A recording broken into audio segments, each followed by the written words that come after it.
Columbia University, 10:02 a.m. Room 204 was always a little too cold, the lights a little too harsh, and the chairs designed more for posture than comfort. Students sat hunched behind their laptops, the quiet hum of typing filling the air like static. Then came the voice, sharp, dismissive, unmistakably condescending. "So, Mr. Johnson, enlighten us," Professor Whitaker said, pausing to take off his glasses for dramatic effect. "You plan to skip graduate school and run, what was it again? A business?" The tension sliced through the air.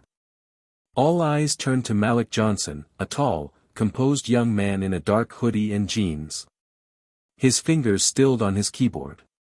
He didn't flinch. He didn't look down. He just stared back at Whitaker, calm, but clearly not backing down. "Yes, sir," Malik said, his voice low but firm. "I'm building a tech platform for small business owners, starting with underserved communities." A few students nodded, quietly supportive. But others, uncertain or uninterested, looked back to their screens. Professor Whitaker, meanwhile, gave a slow, smug chuckle. "This is academia, Mr. Johnson," he said, pacing in front of the projector screen. "Not your little street hustle. We study theory here. Real businesses require experience, funding, connections, things you'll only find in the real world. Or should I say, not your world." Malik blinked slowly. The room was still. Jared, his roommate and only close friend in the class, clenched his jaw. He looked over at Malik, but Malik didn't move. He took a breath. "Not here. Not now. What would you do if someone questioned your worth in front of 100 people? Hit subscribe and leave a comment with where you're watching from. This story might just spark a new beginning. What's one thing that always pushes you forward, even when things get tough?" The rest of the lecture went on in a blur. Whitaker switched back to microeconomic policy and behavioral models, but no one was really listening. Not after that. As soon as the class ended, Jared caught up to Malik by the vending machines outside. "You good?" Jared asked, handing Malik a bottle of water. Malik cracked a smile, but it didn't reach his eyes. "Yeah. That was just motivation." Jared raised an eyebrow. "You sure? Dude said you didn't belong." "In front of everyone." Malik opened the bottle. It's not the first time someone said that. And it wasn't. 20 minutes later, Malik walked across the campus lawn, earbuds in, hoodie up. The chill in the air felt sharper than usual. He passed students on scooters, others playing frisbee, some buried in textbooks on benches. Columbia was beautiful, old stone buildings, ivy-covered walls, but for Malik, it never quite felt like home. Not really. He thought about his mother back in Atlanta. How she'd worked double shifts for years just to get him and his little sisters through high school. How she'd cried when he got the acceptance letter. "You're gonna show, baby," she'd said. "You're gonna show the world what a Johnson can do." Right now, he didn't feel like he was showing anybody anything. In the dorm room later that evening, Malik sat at his desk, laptop open, but his mind elsewhere. Jared typed loudly from his own side of the room, earbuds in, until he paused and looked over. "You're still thinking about it, huh?" Malik didn't answer. Jared leaned back in his chair. "Man, you gotta let that guy go. He doesn't know your story." "No," Malik said, finally turning. "He doesn't. But he doesn't have to. That's the point. I'm not trying to explain myself to people like him anymore. I'm gonna show him." Jared smirked. "That sounds like a plan. But how?" Malik reached into his desk drawer and pulled out a folder, dog-eared, filled with sketches, notes, mock-ups. He placed it gently on the desk. "This," he said. "True market." Jared leaned over, eyebrows raised. "You're actually going for it?" Malik nodded. "You in?" "Man," Jared grinned, you had me at let's prove Whitaker wrong. They bumped fists. Later that night, Malik sat alone on the rooftop of the dorm. City lights flickered in the distance, casting an amber glow on the skyline. He pulled out his phone and opened an old voice note, one he hadn't played in years.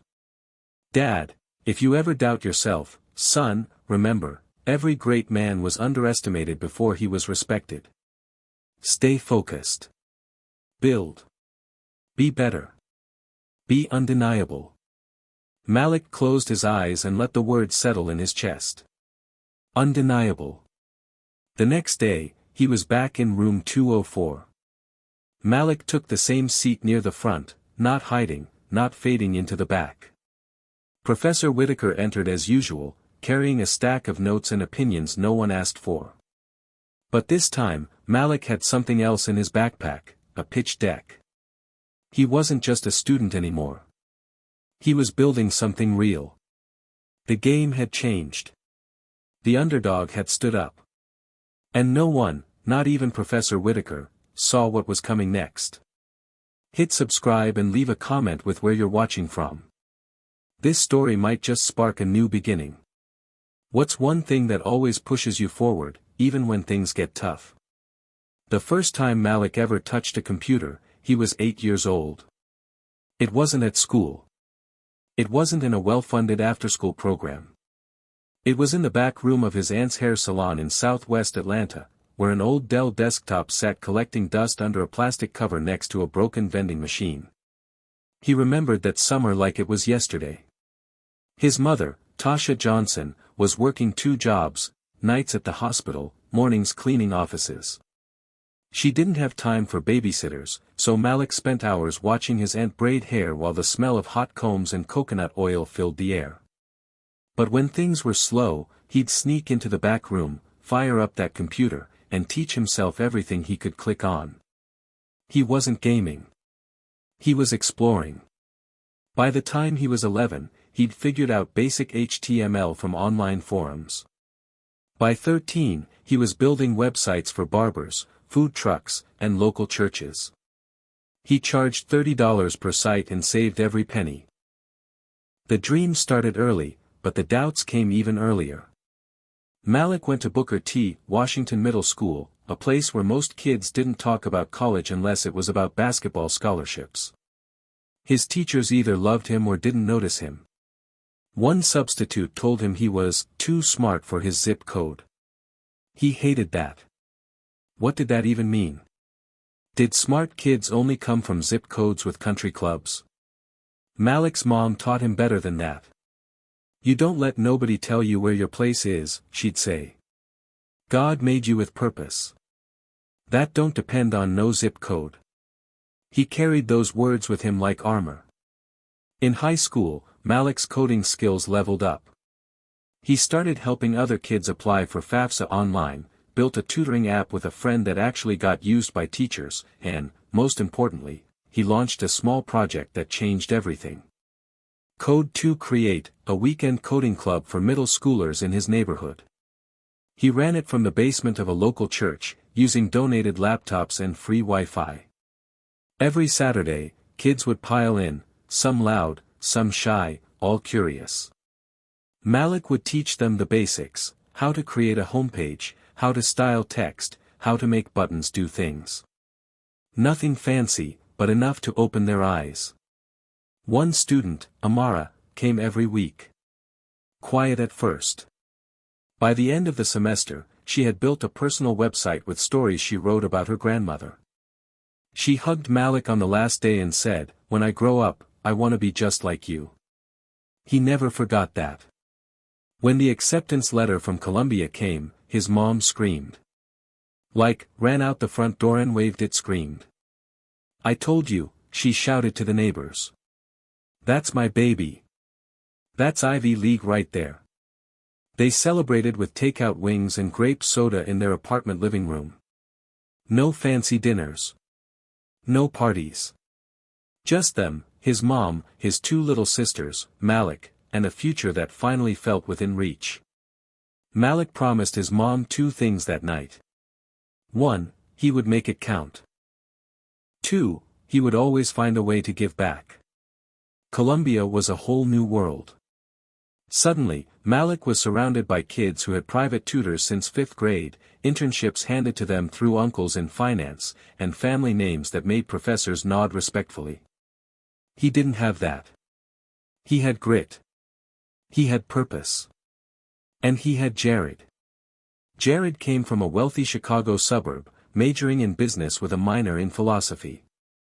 First conversation they had, Malik was reading a book on digital equity. "You know, they say the internet's the great equalizer," Jared said, dropping his bag onto his bunk bed. "But most people forget, only if you can afford the laptop." That made Malik look up. And just like that, they were friends. Jared never treated Malik like a project or a charity case. He saw him as a builder. A visionary. Someone who didn't need help, just a platform. They started bouncing ideas. Late-night debates. Whiteboards filled with scribbles. Energy drinks and Spotify playlists. Malik started talking more seriously about TrueMarket, a platform that would give small business owners the tools to sell online, connect with customers, and thrive without paying thousands in fees or hiring expensive developers.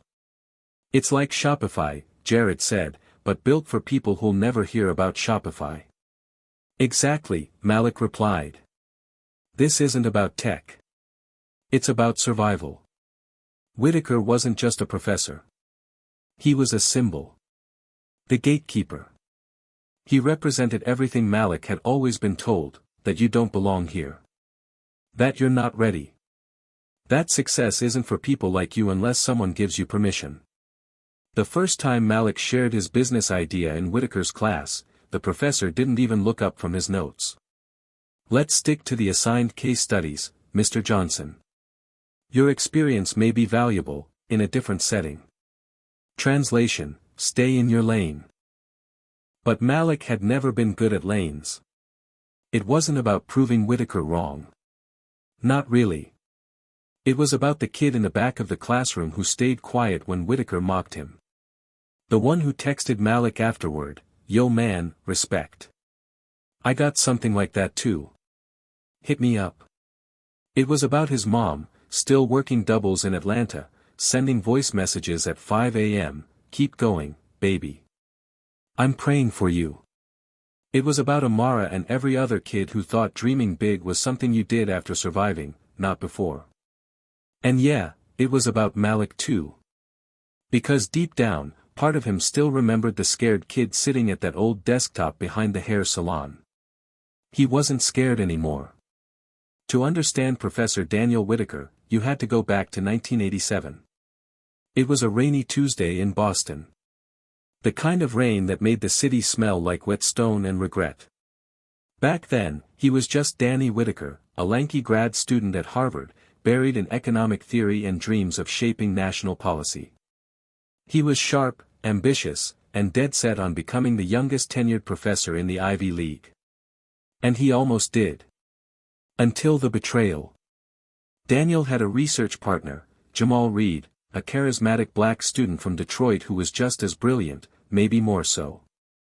They met during a fellowship on urban economic reform. Jamal had this way of lighting up a room, and his ideas about inclusive capitalism made professors rethink their own dissertations. Daniel admired him. Trusted him. They worked together for 2 years on a project that could have changed both their careers, a comprehensive paper on wealth disparity and urban microfinance. Their research was airtight. The thesis was groundbreaking. But when the paper was published in the American Journal of Economic Structures, only one name appeared, Jamal Reed. Daniel never saw it coming. Apparently, Jamal had resubmitted a version of the paper, rewritten just enough to exclude Daniel's contributions. By the time Daniel tried to fight it, the damage was done. No one wanted to believe the white grad student accusing a rising black star of academic theft. The optics were impossible. The fallout was brutal. Jamal went on to become a media darling. TED Talks. Book deals. He died in a car crash 10 years later, praised as a hero. Daniel Whitaker never got over it. Pain has a way of hardening people. After the scandal, Daniel reinvented himself at Columbia, stone-faced, unreadable, and absolutely intolerant of students he viewed as too flashy or ambitious without merit. He buried himself in metrics, citations, and tenure-track climbing. He didn't mentor. He didn't advise. He instructed. To Whitaker, academia wasn't a place for redemption. It was a place for control. He taught economics 302 with ruthless precision, valuing formula over vision, results over innovation. He didn't dislike black students, but he didn't trust them either. Not fully. Not since Jamal. And that's what made Malik Johnson so dangerous. When Malik first raised his hand in class, Whitaker saw the same glint in his eyes that Jamal had, the audacity, the spark, the charisma wrapped in street-born grit. At first, Whitaker wanted to ignore it. He wanted to grade Malik like everyone else and move on. But something about him, it irritated Daniel. The confidence. The calm defiance. The fact that Malik wasn't asking for permission to be great. To Whitaker, that wasn't admirable. It was reckless. He thinks he's smarter than the system, Daniel told a colleague in the faculty lounge one afternoon. He thinks passion beats precision. It doesn't. That's the delusion of youth. His colleague, Professor Lin, raised an eyebrow. Or maybe it's vision. Some of them have it. That kid's got something. Whitaker took a sip of his black coffee and didn't respond. He didn't want to admit it, but Lin was right. The truth was, Whitaker was scared. Not of Malik. Of being wrong. He had spent decades building a wall of certainty, insulating himself from the chaos of what if. What if bold ideas could work? What if someone without a PhD could make a global impact? What if, God forbid, Jamal had been right all along? Whitaker buried those questions. Instead, he looked at students like Malik and saw a threat to order. To structure. To everything he'd taught himself to believe since 1987. So when Malik spoke in class, Whitaker didn't hear a student exploring possibility. He heard a ghost challenging him. That infamous line, "This is academia, Mr. Johnson. Not your little street hustle." Wasn't just about Malik. It was about control. About fear. About the desperate need to put Malik back in a box where he wouldn't become something unmanageable. Where he couldn't embarrass him. Where he couldn't succeed and prove a painful truth Daniel had worked 30 years to suppress. Whitaker told himself it was for Malik's own good. He needs to focus on coursework, he muttered during office hours to another TA. Too many of these kids get distracted chasing pipe dreams. But the truth was uglier. Whitaker didn't want to see another Jamal Reed rise. Because if he did, he'd have to confront his own bitterness. A week after the classroom embarrassment, Malik showed up to Whitaker's office hours. It was 3:15 p.m. Whitaker was reviewing student reports when he heard the knock. "Come in." Malik stepped inside, calm as ever. Backpack slung over one shoulder. Eyes steady. "I wanted to clarify something from class," he said. Whitaker glanced up. "Go on." Malik laid a single sheet of paper on the desk, a business model outline. Clean. Well organized. Annotated. It wasn't a pitch. It was proof of work. "I'm not trying to disrespect your course, Professor," Malik said. "But I believe what I'm building has academic merit. Economic merit. Social merit." Whitaker read it. Silently. His lips tight. "This isn't a game to me," Malik added. "This is my life." The words hung in the air like smoke. Whitaker looked up, and for a second, just a second, he almost softened. He almost said, "You remind me of someone I once knew. And he was brilliant too." But he didn't. Instead, he handed the paper back without a word. Focus on the midterm, Mr. Johnson. That will determine your grade. And just like that, Malik walked out. Unshaken. That night, Whitaker sat in his home office surrounded by leather-bound books and dust. He poured himself a drink. Looked at old journals. One entry from 1988 caught his eye. If Jamal's right, then everything I've done is in defense of a lie. He closed the book. Malik wasn't Jamal. But he had that same light. That same, I'll show you, energy. And Whitaker hated how much of himself he saw in both of them. Malik wasn't going away. And whether Whitaker admitted it or not, the storm was coming. It started with a whiteboard. Not a fancy co-working space. Not a pitch deck. Just a $15 whiteboard Jared picked up from a second-hand shop in Harlem and mounted crookedly on their dorm wall with painter's tape and hope. At the top, in Malik's handwriting. True market, rebuild local economies. Underneath that were 5 bullet points. Seamless website builder. Low-cost e-commerce tools. Community marketplace features. Financial literacy integration. Mobile-first design for under-resourced users.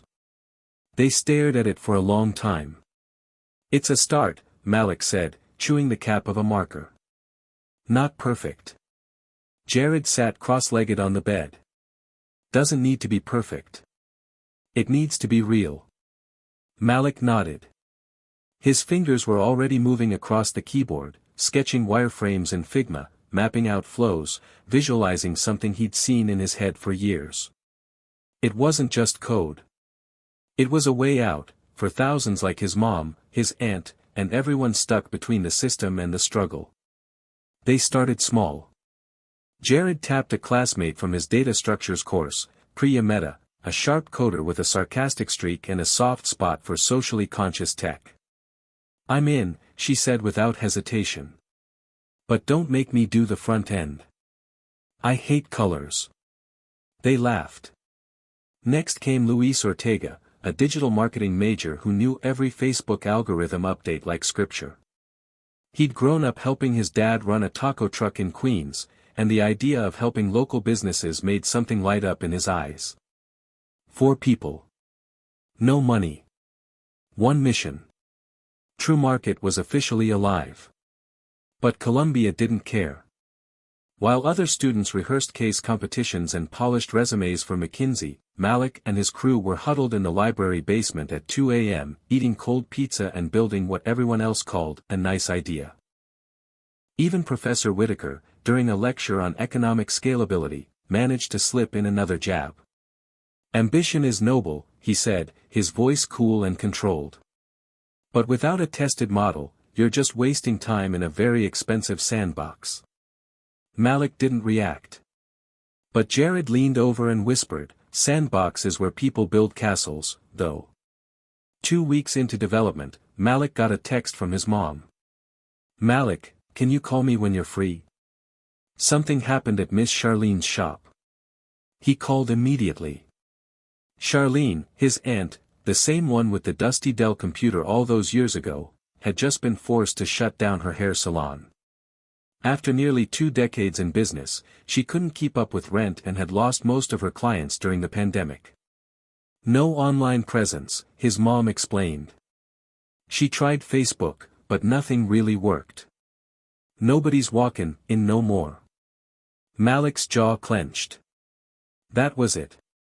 That was the why. That was the fire. Not case studies. Not venture capital. Real people. Real losses. Real needs. He turned to Jared. We're launching beta in 2 weeks. And Aunt Charlene's gonna be our first user. The team snapped into gear. Malik designed a DIY storefront builder, drag and drop, no coding needed. Priya worked magic on the back end, building fast, mobile-first templates with integrated checkout systems. Luis built marketing funnels and made Charlene a branded Instagram page in under 24 hours.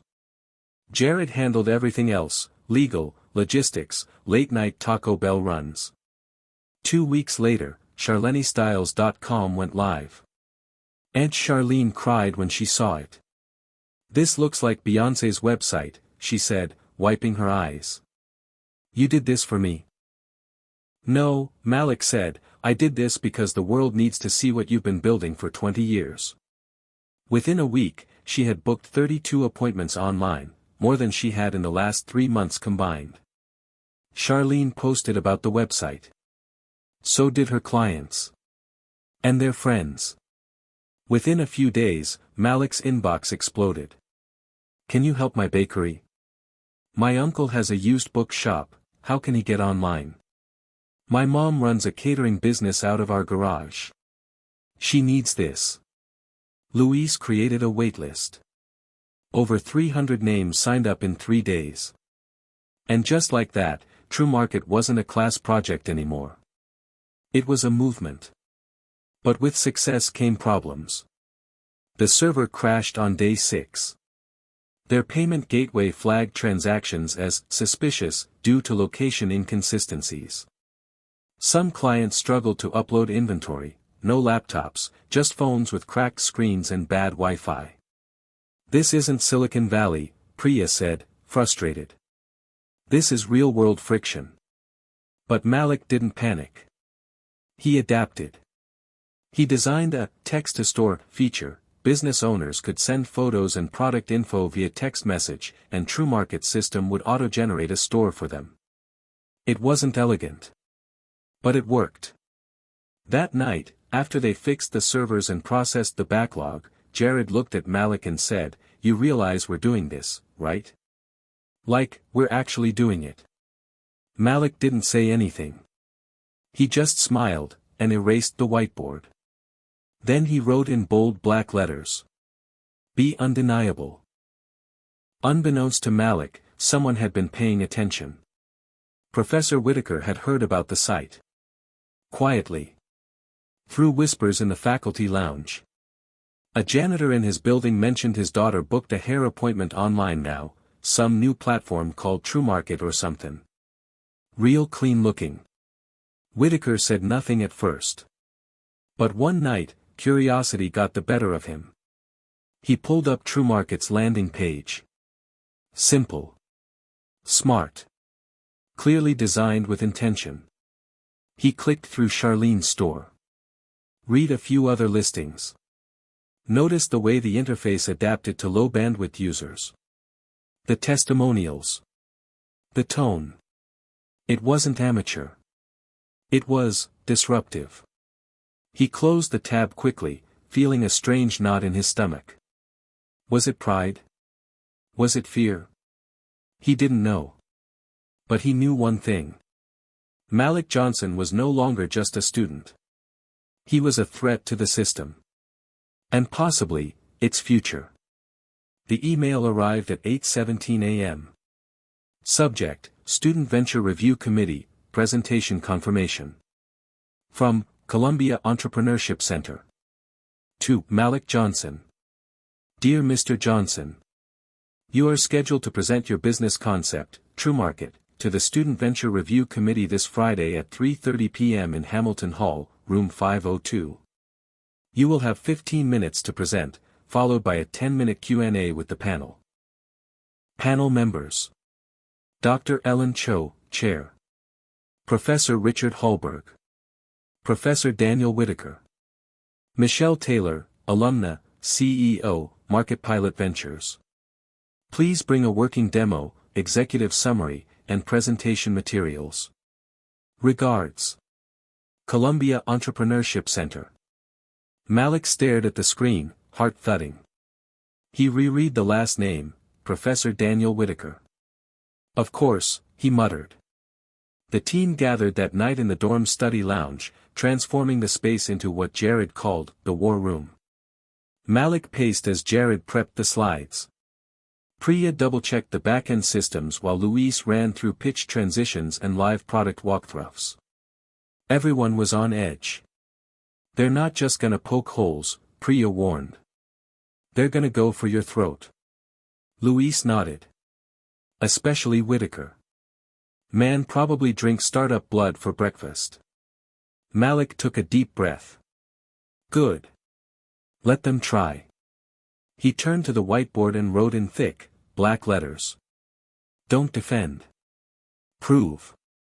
Professor Whitaker read the proposal again. Slowly. There it was, TrueMarket in all its boldness. A lean, low-cost e-commerce platform targeting marginalized business owners with simplified web tools, built-in marketing, and SMS-accessible features. He didn't want to admit it, but the execution was strong.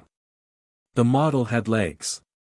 Still, something about it irritated him. He scribbled a note in the margin. Assumed scalability without accounting for digital literacy gaps. High risk of adoption failure. Another. What happens when competitors copy the platform? Where is the moat? But he already knew what he was really looking for. A crack. A hole. A moment to dismiss it all. He leaned back, staring at the ceiling. Why do I care so much about proving this kid wrong? 3:25 p.m. Room 502. Hamilton Hall. The room was smaller than expected, just one long oak table, a wall-mounted screen, and 4 very serious faces. Malik walked in, laptop under arm, tie slightly crooked, palms sweaty but eyes steady. Jared, Priya, and Luis waited outside in the hallway. This part was solo. Mr. Johnson, Dr. Cho said, without smiling. You may begin. Malik plugged in his laptop and took one deep breath. Then. Good afternoon. My name is Malik Johnson. I'm a junior in economics and the founder of TrueMarket, a platform designed to bring underserved business owners into the digital economy, one store at a time. Click. Slide 1, charlenestyles.com, her homepage glowing on the screen. She's my aunt. 20 years in business. Nearly lost it during COVID. No website, no online booking, no digital footprint. In 1 week with TrueMarket, she booked more appointments than in the previous 3 months. He paused. Click. Slide 2, screenshots of other stores, waitlist numbers, testimonials. In 3 weeks, we onboard 86 local vendors, 95% of whom had never used a digital platform before. We're not just a website builder. We're an access point. Whitaker's face was unreadable. Click. Malik launched the demo. He showed them how an entrepreneur could text their product photos and have them turned into a storefront within minutes. He explained the back-end analytics, the customer feedback loop, and the revenue model. Everything was tight. Clear. Intentional. When the clock hit 14:55, he rapped. TrueMarket isn't about technology. It's about equity. Because people like my mom, my neighbors, and so many others don't need charity, they need tools. And we built them. He stepped back.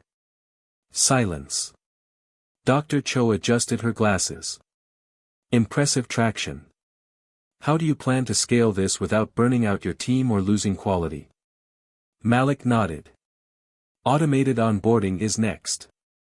We're developing templates that adapt to different business types. We're also recruiting community ambassadors, people from the same neighborhoods, to assist in onboarding. Professor Hallberg leaned forward. What's your plan for funding? This won't run on passion forever. We're applying for 2 community development grants, Malik answered. And we're working on partnerships with credit unions and local chambers of commerce. We also plan to launch a subscription tier for advanced features. Then came Whitaker. No IP protection, he said flatly. No proprietary advantage. What happens when Square, Shopify, or Meta copies your idea and eats your market share alive? Malik didn't flinch. They already exist, he replied. But they're not designed for this audience. We're not targeting digital natives.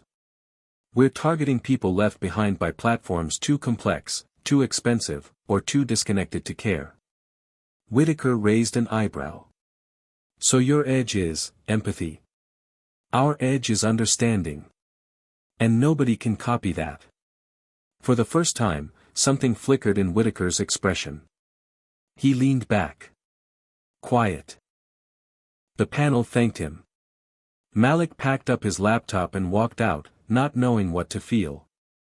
The moment the door shut behind him, Jared threw his arms around him. Bro. You murdered that. Luis clapped him on the back. Priya just grinned. Okay, CEO. They celebrated with 7-Eleven Slurpees and a box of stale donuts, too hyped to care. Malik didn't know if the panel would approve funding. Or mentorship. Or anything. But for the first time since stepping foot in Colombia, he felt seen. As the door closed, the room stayed quiet. Dr. Cho turned to Whitaker. Well? Whitaker stared at the blank screen for a moment before finally speaking. He's got something. And it's not just ambition. Dr. Cho nodded. Maybe it's time we stop underestimating people like him. Whitaker didn't respond. But somewhere inside him, an old wall cracked. Just slightly. 3 days. That's how long it took to get the email. Malik checked his inbox at least 30 times a day, pretending not to care. But every vibration in his pocket made his heart race. Jared swore they were being ghosted. Priya kept distracting herself with code. Luis had already designed 2 possible press releases, one for, "We got it," and one for, "Maybe next time." Then, at 9:14 a.m. on a gray Monday, it came. Subject, True Market, Student Venture Committee Decision. From, Columbia Entrepreneurship Center. To, Malik Johnson. Dear Mr. Johnson. The committee has reviewed your presentation and proposal for True Market. We are pleased to inform you that your venture has been selected for the Columbia Seed Accelerator Program. You will receive $15,000 in seed funding. A dedicated faculty mentor. Access to workspace and technical support. Quarterly pitch opportunities with Columbia-aligned venture partners. Congratulations. We look forward to seeing where you take this. Sincerely. The Student Venture Review Committee. Malik stared at the screen. Then he stood up. Walked out of his dorm. Found Jared in the dining hall. And simply said. We're in. That night, they celebrated with ginger ale in red Solo cups and a giant pizza that barely fit through the door. The dorm room was buzzing, people from other floors popped in just to high-five Malik. Someone brought a Bluetooth speaker. Someone else brought a ring light and started a makeshift interview for TikTok. But even in the celebration, Malik was planning. Because the grant was just the beginning. Now they had deliverables. Now they had deadlines. Now they had real stakeholders. No more excuses. The next week was chaos. They opened a business bank account under the newly formed True Market Inc. Malik registered the LLC online and paid for expedited processing with part of the seed fund. Priya integrated Stripe for smoother payments. Luis hired 2 freelance designers from Fiverr to improve the UI. Jared filed for a provisional patent, not because they had to, but because people respect paperwork. Then came the mentorship assignment. A knock at Malik's dorm room door. A woman in her early 40s stood there, all tailored lines and crisp energy. Malik Johnson, she asked. I'm Michelle Taylor. Your mentor. Malik blinked. Michelle Taylor. Market pilot. She smiled. I've been following your app since your committee pitch. Congratulations. But now the real work starts. They met every Tuesday in a small conference room near the business school. Michelle didn't sugarcoat. You've got hustle, she said in their first sit-down. You've got a story. But what you don't have is clarity. Malik frowned. I thought. I'm not here to stroke egos, Michelle interrupted. You're building something powerful, but power unfocused is dangerous. She pulled out her iPad. "This is your messaging," she said, pointing to the screen.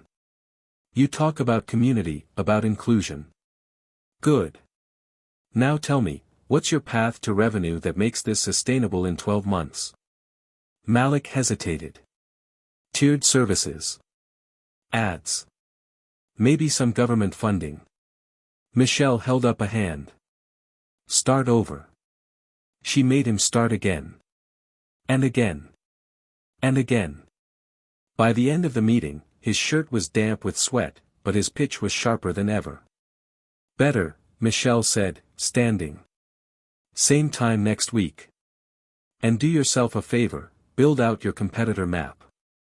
You're not alone out here. The growth was fast. Too fast. They launched TrueMarket version 2.0 with improved UX, SEO features, and a brand new dashboard. Within 10 days, over 500 businesses were on board. But not everything scaled gracefully. Customer support requests ballooned. Server costs tripled. One vendor accidentally uploaded explicit content, causing a brief PR nightmare. Priya didn't sleep for 2 nights. Jared tried negotiating cloud credits from AWS but got stonewalled. Luis forgot his girlfriend's birthday, again. Tempers flared. Dude, you can't keep changing feature priorities every 12 hours. Priya shouted during a late-night call. And we can't keep patching broken stuff after people start tweeting about it. Malik shot back. There was silence. Then Jared, ever the peacekeeper, stepped in. We need structure. Sprint planning. Weekly retros. Like, real grown-up company stuff. They all agreed. Reluctantly. Malik was hitting his limit. He was still in classes. Still grading homework for an assistantship. Still eating ramen 3 nights a week. And every night, when he finally shut his laptop, he thought about Whitaker. About how he sat there during the demo. Not impressed. Not shocked. Just cold. What more did he have to do? Prove it. Be undeniable. He was trying. But the weight was getting heavier. A few days later, Malik was walking through campus when he heard someone behind him. Mr. Johnson. He turned. Professor Whitaker. Malik straightened instinctively. Professor. Whitaker looked different. Still stern, but less armored. I read the update in the alumni newsletter, Whitaker said. About your progress. And your acceptance into the Seed Accelerator. Malik braced himself. Whitaker nodded slowly. Impressive. That was it. Just one word. But it landed like a thunderclap. Thank you, Malik said, guarded. Whitaker looked like he might say more, but he didn't. He just gave the faintest nod and walked away. For the first time, Malik didn't see a wall in Whitaker's face. He saw a mirror. That night, Malik gathered the team. Okay, he said. We're not a project anymore. We're not just a story. He clicked to a slide on the TV screen with 3 bold goals. 1. 2,000 businesses on board by the end of the semester. 2. Monthly active user retention greater than 60%. 3. Secure a pilot partnership with a major city. This isn't just about Colombia anymore, he continued. This is about proving that tech can work for the people it usually ignores. Jared looked around. So, this is the grind phase? Malik smiled. Nah, bro. This is just the beginning. The headline hit just after sunrise. Student startup from Harlem is changing the game for small businesses, meet the team behind TrueMarket. Tech Vision Weekly. Malik didn't even see it first. Jared burst into the room waving his phone, yelling like they'd won an Oscar. You're in Tech Vision.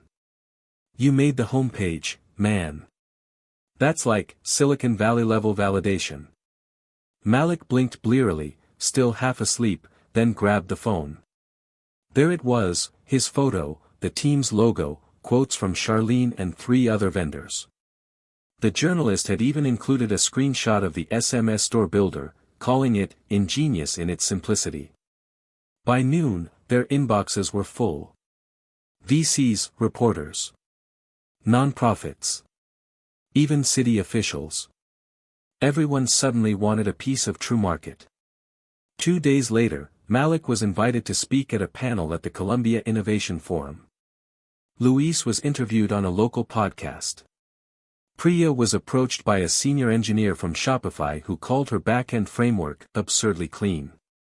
Malik's LinkedIn followers doubled overnight. A major black-owned media outlet reached out for an in-depth video feature. But attention came with pressure. People expected more now. Bigger features. Flashier updates. Proof of scale. And then, came the first copycat. It showed up quietly. Luis was doing a routine search on Twitter when he spotted the name, OpenStreet Commerce. Same concept. Same pitch. Even the text-to-store function. But the difference? Their founder had just announced a $500,000 seed round from a well-known VC firm. Malik's blood ran cold as he clicked through the site. It was sleek, yes. But it lacked soul. Their demo video used actors. Their examples were all aspirational, stylized mock-ups of baristas and boutique clothing shops. No real people. No stories. Still, they had money. And momentum. Malik sat back, jaw tight. They cloned us. Jared looked over his shoulder. Nah. They cloned the concept. They'll never clone the why. With the press came the venture capital crowd. Malik started getting messages with subject lines like, "Let's chat, potential seed opportunity. Love what you're building, room for one more. Scaling social good, let's help you get there faster." It sounded promising. Tempting, even.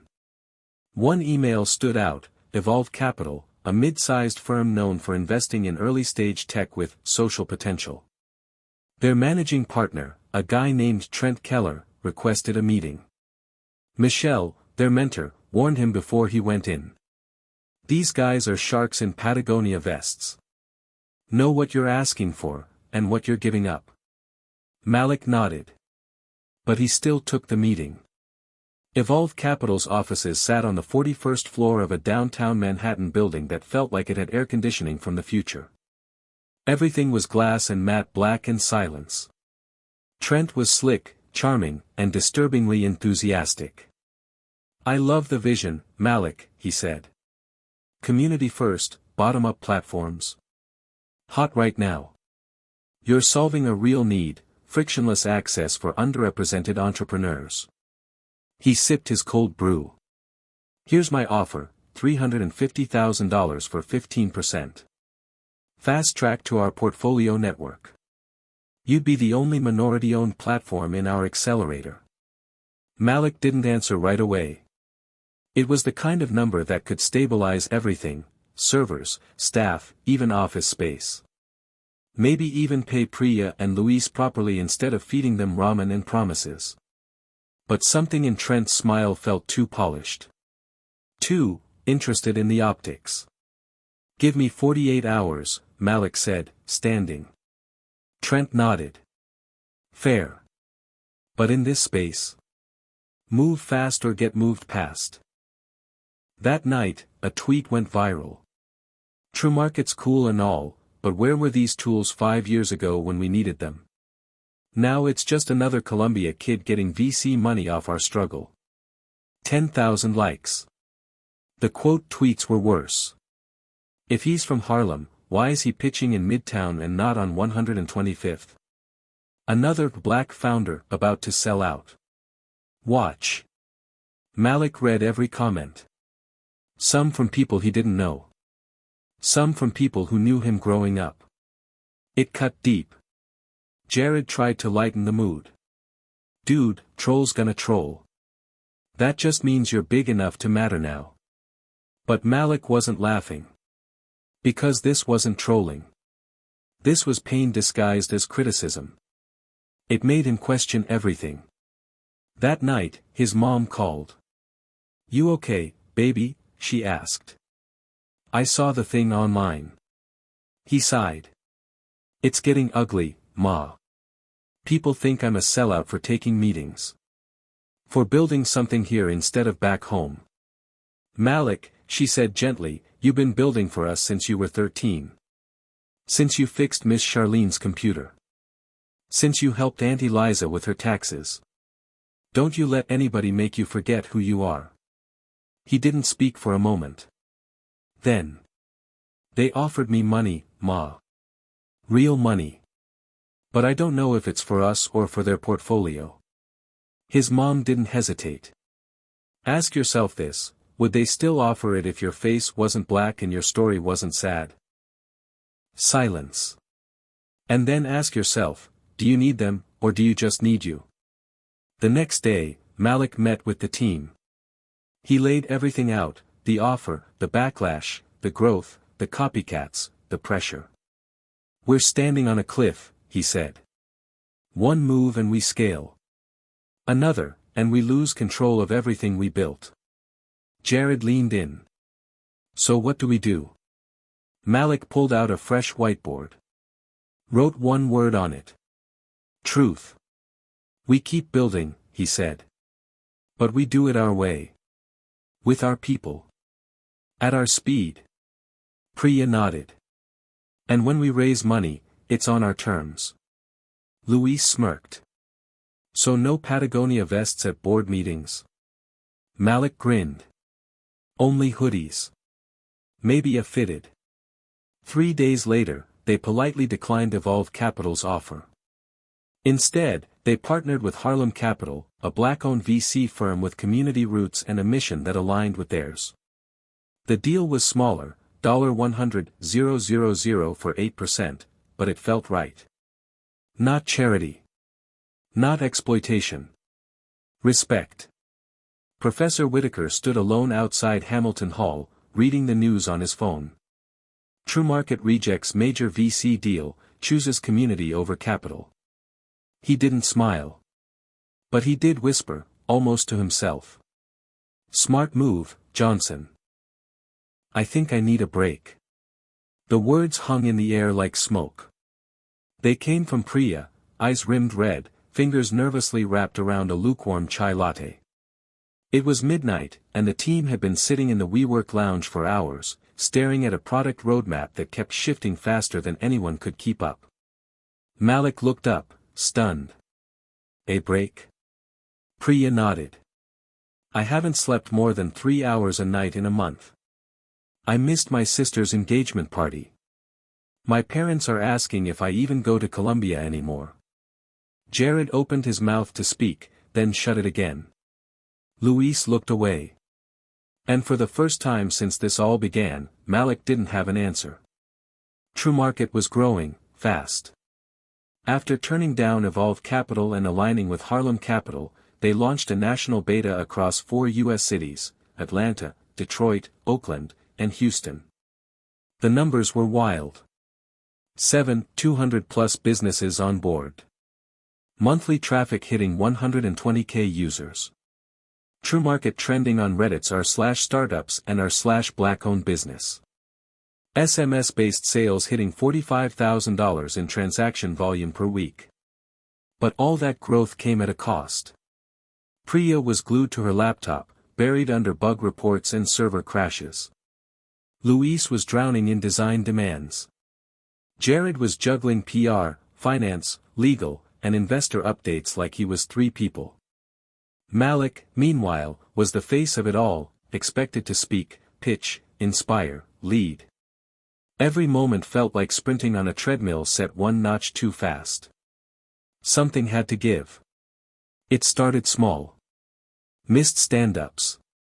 Snippy comments. Slack messages read but never answered.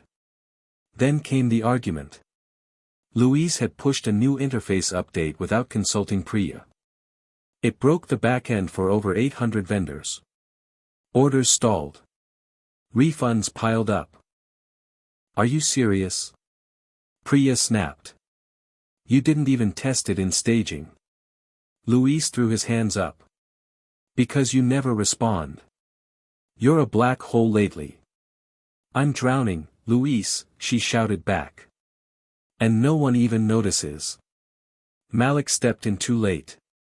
Tempers flared. Voices rose. Jared tried to de-escalate but only made it worse. In the end, Priya slammed her laptop shut. I'm not quitting, she said through clenched teeth. But I'm pausing. I'll be back when this stops feeling like punishment. She walked out. Malik sat in the silence that followed, feeling something crack in his chest. The next morning, Malik showed up to Whitaker's office. Unannounced. Uninvited. The professor looked up from a pile of graded essays, surprised. Mr. Johnson. Everything all right? Malik sat down slowly. No. Not really. Whitaker leaned back. Go on. Malik took a deep breath. I thought once we got funding, once we got press, once people believed in us, things would get easier. But it's harder now. Everything feels like it's on fire. My team's falling apart. I'm falling apart. And I don't know how to fix it. Whitaker didn't answer right away. Then he said. When you build something that matters, you attract everything, admiration, envy, pressure. And sometimes, destruction. Malik looked up. Destruction? Whitaker nodded. Not from the outside. From within. Great leaders aren't the ones who avoid conflict, they're the ones who hold their people through it. And themselves. Malik swallowed. What if I'm not built for it? Whitaker studied him carefully. Then you wouldn't be sitting in my office. Malik called a meeting that night. No agenda. No pitch deck. Just 4 teammates, 1 empty conference room, and everything unsaid between them. I messed up, Malik began. Not in the product. Not in the vision. But in how I've led. He turned to Priya. I haven't asked how you're really doing. I just kept throwing tasks at you like a robot. Then to Luis. I should have set clearer systems. Not let you bear the weight of design and user growth alone. And finally to Jared. You're the one keeping the walls from collapsing, and I treat you like the guy who just sends emails. No one said anything for a moment. Then Priya exhaled slowly. I don't hate this, she said. I just forgot why I loved it. Luis nodded. We need structure. Not just vibes. Jared raised a hand. Can I propose a weekly off day? Like, mandatory no laptop Sundays? They all laughed, tired, real laughter. And for the first time in weeks, it felt like a team again. They made changes. Set a 9 p.m. shutdown time, no pings, no Slack, no emails after. Brought in 2 paid interns from a local coding bootcamp. Created an emotional sprint board, tasks related to wellness and communication. Priya got a therapist. Malik started journaling. Luis took up boxing. And every Friday, they met not to talk business, but to talk why. Why they started. Why they kept going. Why it still mattered. Then, just as things started to settle, the Oakland rollout crashed. A faulty server sync wiped out thousands of product listings from vendors in the Bay Area, some of whom had already paid for premium placements. The backlash was swift and loud. This is why we don't trust new apps. Lost my entire storefront in 12 hours. Thanks for nothing. Black tech or not, y'all gotta do better. Malik's phone rang non-stop. Journalists asked for comment. One city official threatened to pull their partnership. The team stayed up for 36 hours straight. Priya patched the issue. Luis personally restored each page. Jared issued refunds and handled all PR. Malik went live on Instagram, face tired, voice steady. We messed up. We moved too fast. And real people got hurt. But we're not hiding behind silence. We're fixing it. And we're listening. It wasn't perfect. But it was real. By the following week, vendors began re-uploading their stores. Some even sent thank you messages for the transparency. One posted. They messed up, but they showed up. That's leadership. That's love. The downloads kept climbing. The storm passed. And Malik? He didn't feel like a boy trying to lead anymore. He felt like a man learning how to carry the weight. It came in the form of a phone call. Unknown number. Blocked ID. Malik almost let it go to voicemail. He was on his way to grab lunch with his sister, finally keeping a promise 3 weeks overdue. But something made him pick up. Mr. Johnson, a warm, measured voice said. I'm calling on behalf of Vega Equity Group. We've been following your work at True Market closely. Our managing partner would like to schedule a conversation. Malik frowned. I'm not looking for funding right now. We understand, the voice said. This isn't just a funding conversation. This is, bigger. He'll be in New York next week. We can accommodate your schedule. There was a pause. Just one meeting. If you're not interested, we disappear. Malik hesitated. Then, email me the details. He hung up. And instantly regretted it. Because every instinct in his gut whispered. This is not just a meeting. Jared's jaw dropped when Malik told him. Vega? As in multi-billion-dollar private equity Vega? As in they own half the real estate tech stack in California? Malik nodded slowly. They want to meet. Private suite. Hudson Yards. Luis whistled. Man, that's above even fake it till you make it level. Priya wasn't impressed. Didn't they back that shady ShopSwift rollout that killed off half the mom-and-pops in Arizona? Yeah, Jared admitted. But they also fund platforms that scale global. They turned Urban Tailor into a unicorn in 9 months. Unicorns don't mean anything, Priya shot back. If the horn comes with poison. Malik stayed quiet. Because he wasn't sure if this was a dream opportunity, or the beginning of a sellout spiral. The suite was on the 52nd floor. Minimalist everything. The kind of room where even silence felt expensive. Malik walked in wearing a charcoal blazer over his favorite Columbia hoodie, a deliberate choice. Class, with roots. The man waiting was tall, tanned, late 50s. Rolex subtle. Smile not. Malik, he said, rising. I'm Calder Vega. I've read every word you've published. Brilliant work. Appreciate that, Malik replied cautiously. They sat. Calder didn't waste time. Let me be direct. What you're building. It's not just a product. It's infrastructure. You've tapped into something America forgot, the power of hyperlocal commerce. He sipped his drink. You're looking at 100 cities. I'm looking at 5,000. You're looking at 50,000 vendors. I'm looking at every corner store from Detroit to Dakar. Malik raised an eyebrow. And you want to help us get there? I want to buy in, Calder said. $5 million. Series A. You keep control, for now. We help scale globally.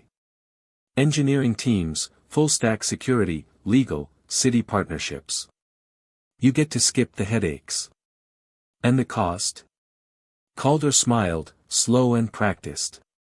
25% equity. And exclusivity in vendor payments, we route them through Vega Pay. Malik's stomach flipped.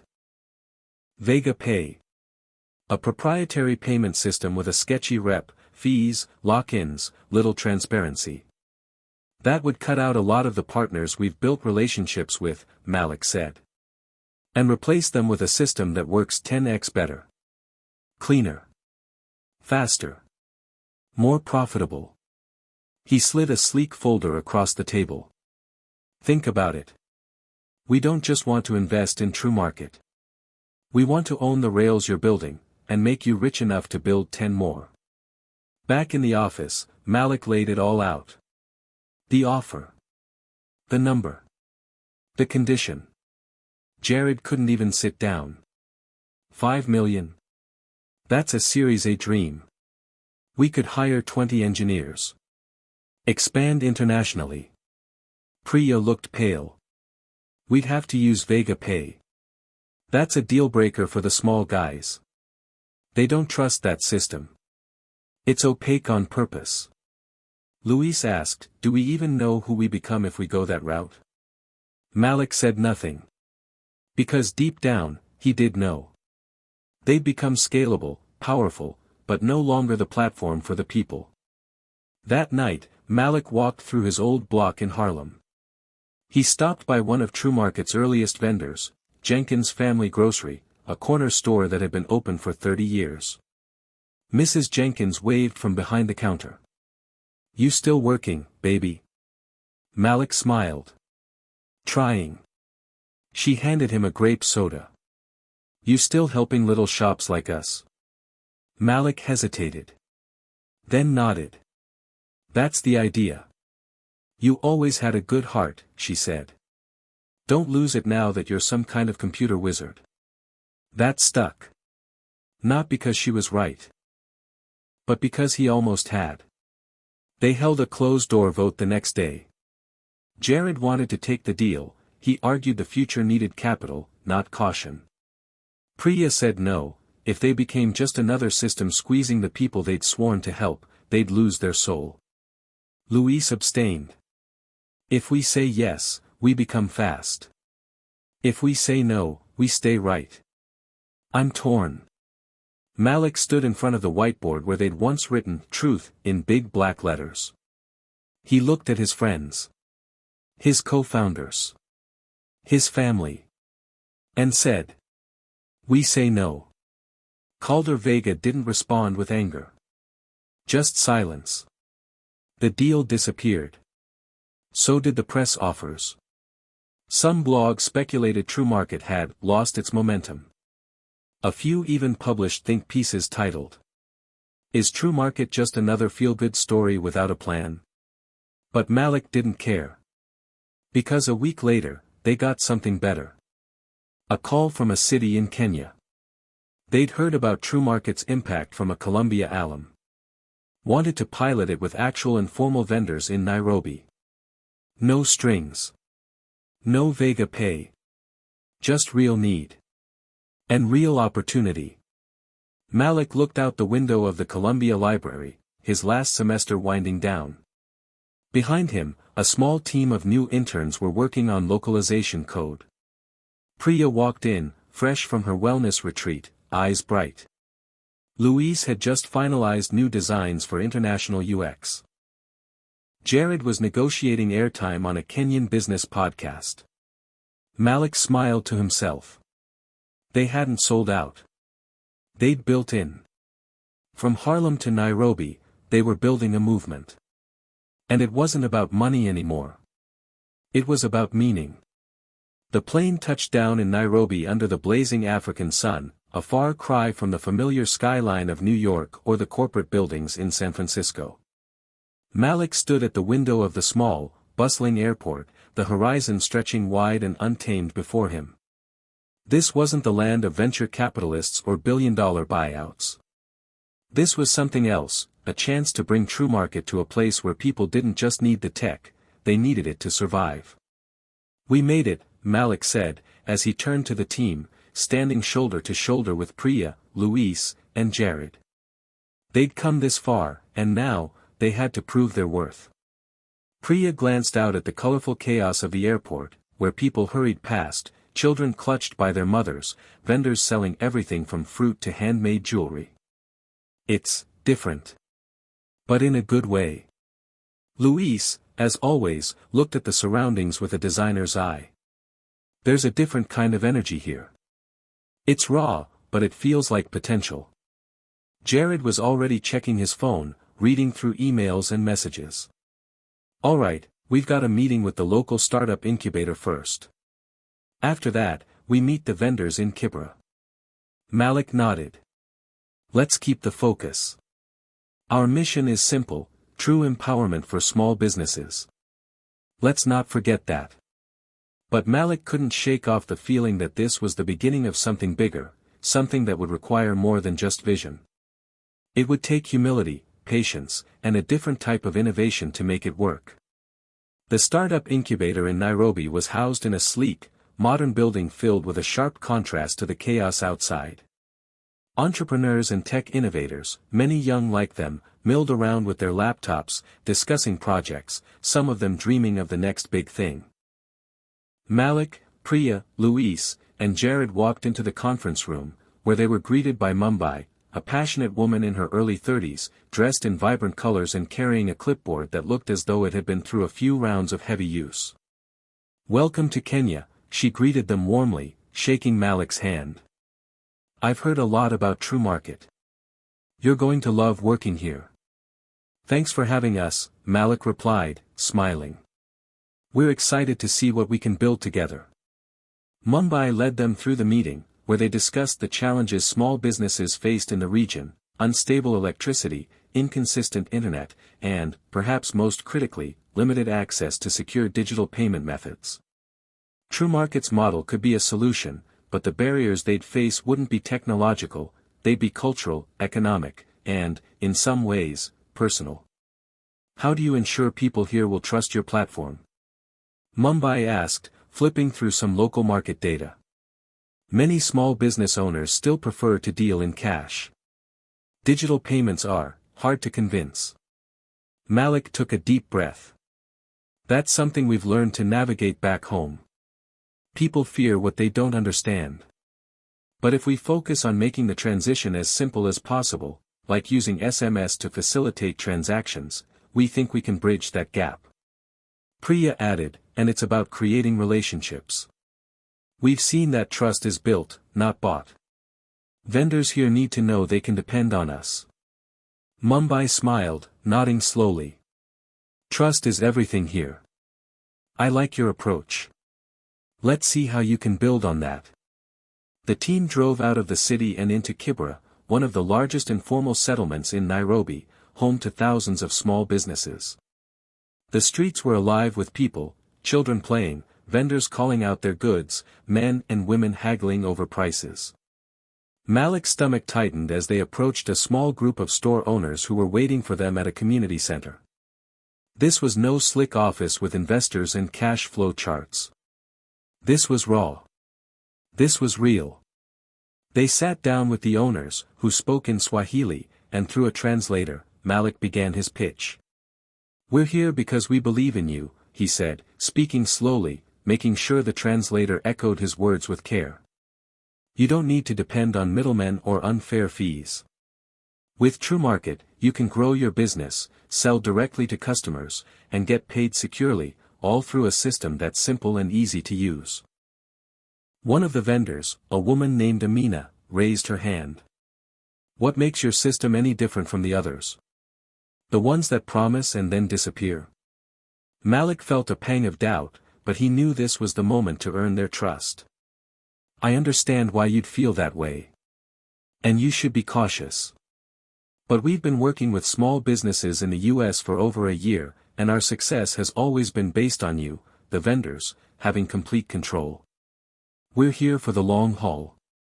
We want to help, not take advantage. Amina nodded slowly. I'll need to see it. But you've got my attention. As the meeting progressed, Malik realized that the challenges were more than just technical. There were cultural nuances at play. Many of the vendors still didn't fully trust digital transactions. The older generation saw cash as the only reliable form of payment. Even though there was excitement about technology, there was also a sense of skepticism. People weren't just wary of new tech, they were wary of foreign tech. Malik, Priya, and Jared spent the next few days walking through the markets, talking to the vendors, explaining TrueMarket's model, and listening. They learned that Kenyans had a unique relationship with mobile money platforms. M-Pesa was everywhere, but it was seen as local. It was trusted. Luis, meanwhile, dove into the tech side, working with local engineers to adapt the app's UI to be as accessible as possible, with a heavy focus on mobile-first functionality. They also made adjustments to the payment system to integrate seamlessly with M-Pesa, offering an option that local vendors were already familiar with. After a week of fieldwork, Malik and his team gathered the vendors again. This time, there was more interest. More skepticism, yes, but also hope. Malik spoke again. We understand the risks. We know that trust is earned, not promised. So here's our commitment to you: we will make sure that your businesses can grow safely with TrueMarket. You will be in control. You will always have a voice. The room was quiet. Then Amina spoke up again. If you're willing to make these changes, then I'll give it a try. We'll see if it works for us. Malik nodded. That's all we ask for. Over the next few months, TrueMarket's presence in Nairobi grew slowly but steadily. They rolled out an SMS-based payment system that allowed small vendors to accept payments even if they didn't have a smartphone. They integrated M-Pesa for local payments, while still offering other secure payment options for international buyers. The team learned more about the complexities of building relationships than they did about scaling technology. It wasn't just about launching an app, it was about being there. Listening. Earning trust, not just through words, but through action. And by the end of their first quarter in Nairobi, they had signed up over 150 vendors, some skeptical at first, but now loyal, engaged, and growing. One evening, Malik sat on the balcony of their small apartment overlooking the city, the sounds of the streets below fading into the evening air. This wasn't just business anymore. It was a mission. They were no longer just helping vendors, they were becoming part of something far greater than themselves. TrueMarket wasn't just a tech platform. It was a movement. And it was just beginning. The first few months in Nairobi had been a whirlwind. Malik had watched TrueMarket grow from a digital idea into a tangible presence on the streets of one of Africa's most vibrant cities.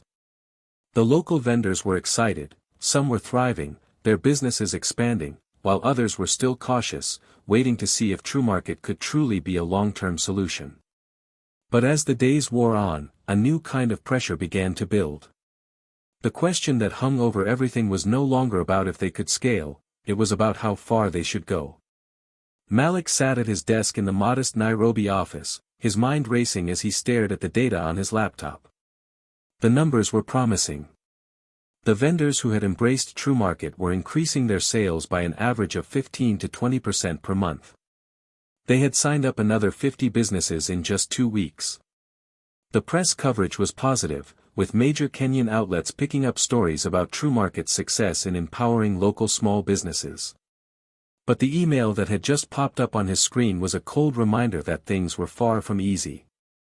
The email was from Bola, a key contact in Lagos, Nigeria, who had been trying to get Malik's attention for months.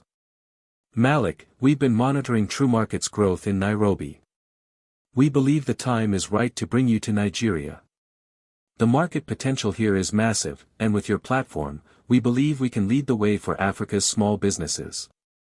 Let's talk about how we can scale up in Lagos, with the right partnerships. The growth here will be exponential. Malik stared at the words on the screen. The Nigerian market, with its vast population and emerging tech ecosystem, was tempting. He could almost feel the weight of the opportunity pressing on his shoulders. But he couldn't ignore the doubts creeping in. Was he ready to take on a market this large? Could they maintain TrueMarket's core values while scaling to meet such intense demand? He looked over at Priya, who was sitting across from him, engrossed in a different project. I just got an email from Bola in Lagos, Malik said, breaking the silence. Priya glanced up. Lagos? I thought we agreed to focus on Nairobi for now. We're doing well here, but it's growing faster than expected. We're seeing new opportunities in other parts of Africa. Lagos is a big one. Priya leaned back in her chair, crossing her arms. I know. But let's not forget why we're here. We promised we wouldn't just scale for the sake of scaling. We're here to build relationships, not just hit numbers. Malik rubbed his temples, feeling the weight of the decision. I know. But there's only so much time. If we don't act fast, we could miss out on the next wave of growth. Priya didn't respond right away, but Malik could see the conflict in her eyes. They both knew this wasn't just a business decision. This was personal. TrueMarket was built on trust, relationships, and empowerment. Could they preserve that as they expanded, or would they become just another tech giant? The team gathered for their weekly meeting later that day. Luis and Jared had already discussed the idea of expanding into Lagos and other cities, and they were on board with the potential. We've got the tech, the momentum, Jared said, glancing at Malik. The only thing we need is the right infrastructure. And Lagos could be the perfect testing ground for what comes next. Malik looked at him, conflicted. But what about the risk? If we expand too fast, we could lose what makes us TrueMarket. We're not some global tech corporation. We're a platform for local businesses. Luis, always the practical one, spoke up. We've been telling ourselves that we're a local-first platform, and we are. But look around, Malik. The world is connected. We can't ignore the demand for our solution in other regions. Priya raised a hand. And what about the vendors here in Nairobi? If we stretch ourselves too thin, we risk disappointing the people who trusted us first. We need to think about them too. Malik leaned back in his chair, the weight of the decision hanging heavily in the air. They were right, of course.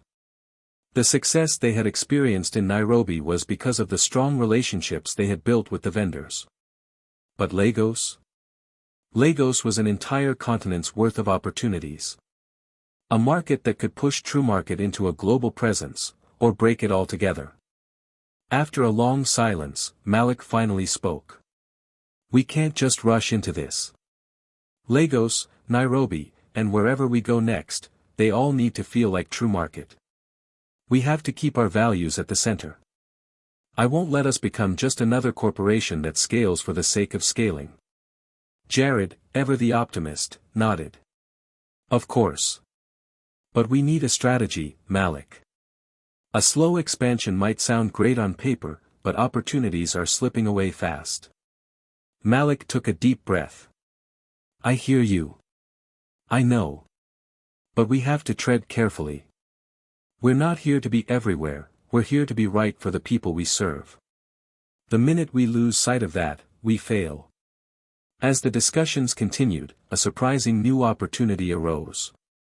Malik received a call from M-Pesa, Kenya's leading mobile money service, who had been following TrueMarket's progress. They had seen the impact TrueMarket had on small businesses in Nairobi and wanted to talk about a potential partnership. M-Pesa had never collaborated with a platform quite like TrueMarket before. Their offer was simple but compelling. M-Pesa would integrate their payment system directly into TrueMarket's platform, allowing even the smallest vendor to access a secure, easy-to-use payment method with instant access to funds. It was a game-changer. Malik was torn. On one hand, this partnership would give TrueMarket the credibility it needed to scale quickly, especially in Africa, where mobile payments were becoming the norm. On the other hand, was TrueMarket compromising its independence by partnering with such a large, established company? Priya, who had always been skeptical of outside influence, was the first to voice her concerns. We can't just take the easy way out, she said. M-Pesa has its own interests. What happens if they start pushing their own agenda? What happens if we're forced to change our model to fit theirs? Malik sighed. I hear you. But this could be the kind of partnership that propels us into the future. If we can scale with M-Pesa, it could unlock markets we've only dreamed of. Luis spoke up. We'll need to be clear about the terms. M-Pesa might be offering a lot, but we need to make sure we don't lose control of what we've built. That night, Malik stood on the balcony of their Nairobi apartment, staring out at the city lights. The choices were overwhelming, the stakes higher than ever. Lagos? Nairobi? The whole continent? He thought about the vendors they'd helped in Nairobi, their first loyal customers. He thought about the promise they'd made to them, the commitment to local communities, to keep TrueMarket a platform for them. But he also knew they couldn't afford to stand still. Growth was essential, but sustainable growth was key. After hours of reflection, Malik knew what he had to do. The next morning, Malik called the team together. He had made his decision. "We're moving forward with Lagos," he said, his voice steady but resolute. "But we're going to take it slow. We'll pilot the expansion there, learn, adapt, and then we'll move carefully. We're not abandoning our mission. We're just adapting it to meet new needs." Jared smiled. "That's the spirit, Malik." Priya nodded. "We'll keep our focus, no matter how big it gets." Luis looked out the window. "It's going to be a hell of a ride." And with that, they began preparing for the next chapter of TrueMarket's journey, one that would determine whether their values could scale without compromise. Hit subscribe and leave a comment with where you're watching from. This story might just spark a new beginning. What's one thing that always pushes you forward, even when things get tough? Malik's decision to move forward with the expansion into Lagos had been a tough one, but it was one that was going to shape the future of TrueMarket. It wasn't just about scaling up, it was about maintaining the values they had fought so hard to uphold. And now, with Lagos as the next target, Malik and his team had to face a whole new set of challenges. The pressure was mounting, and they knew they had to navigate carefully through a market that was both exhilarating and intimidating.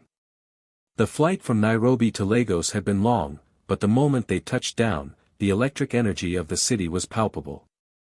The towering skyscrapers, the bustling streets, the endless rows of taxis and street vendors, it was a world of opportunity, but also one of fierce competition. Lagos wasn't just a city, it was the heartbeat of West Africa's economy, and with its ever-expanding middle class, it promised to be a goldmine for TrueMarket. But that same promise came with its own dangers. Malik's team gathered at a co-working space in the heart of the city. This was their first major meeting with local investors, tech leaders, and potential partners. As they entered the space, Malik felt the buzz of anticipation. This was the moment that could define the future of TrueMarket. A tall man in a sharply tailored suit greeted them with a wide smile. Chijioke, a seasoned Nigerian entrepreneur, extended his hand to Malik. "Welcome to Lagos, Malik. I've heard a lot about you and your team. Let's make sure this is a partnership that benefits everyone." Malik returned the handshake, but something in the back of his mind warned him that this meeting wasn't going to be as simple as the ones they had held in Nairobi. "Thank you, Chijioke," Malik said, as they all took their seats at the large conference table. "We're excited about the opportunity here, but we want to make sure we do this the right way. We're not just looking for a quick expansion. We want to build something sustainable, something that helps local vendors thrive." Chijioke raised an eyebrow. "I like your attitude, Malik. But the market here is competitive. We've got local platforms that are already entrenched, and the international players are starting to take an interest as well. So, the question is, why TrueMarket?" Malik looked around the room at his team, Priya, Jared, Luis. He took a deep breath and leaned forward. "Because TrueMarket is different. We're not just about transactions, we're about relationships. The vendors we work with aren't just clients, they're partners. We empower them to take control of their businesses, rather than simply offering them a service. That's our edge." Chijioke nodded slowly. "I'm not sold just yet, but I hear you. Let's see how your model works here." The meeting ended with an air of cautious optimism, but Malik knew that Lagos wasn't going to be an easy market to crack. The competition here was fierce, and local platforms were already well established. Companies like Paystack and Flutterwave had taken hold of the digital payments sector, while Jumia had dominated the e-commerce space in West Africa. And then, there was the dark horse, Sokolo, a rapidly growing startup that had recently secured millions in venture funding. They had a similar model to TrueMarket, but with one significant difference: they were scaling faster, and they had the kind of resources Malik could only dream of. Malik and his team spent the next few days meeting with local vendors, business owners, and potential partners, trying to gauge how much of a foothold they could secure. But it was clear, TrueMarket wasn't the only game in town. And in Lagos, if you didn't act fast, you could easily be left behind. Lagos presented a different kind of challenge compared to Nairobi. The market was far more competitive, with an established tech-savvy consumer base.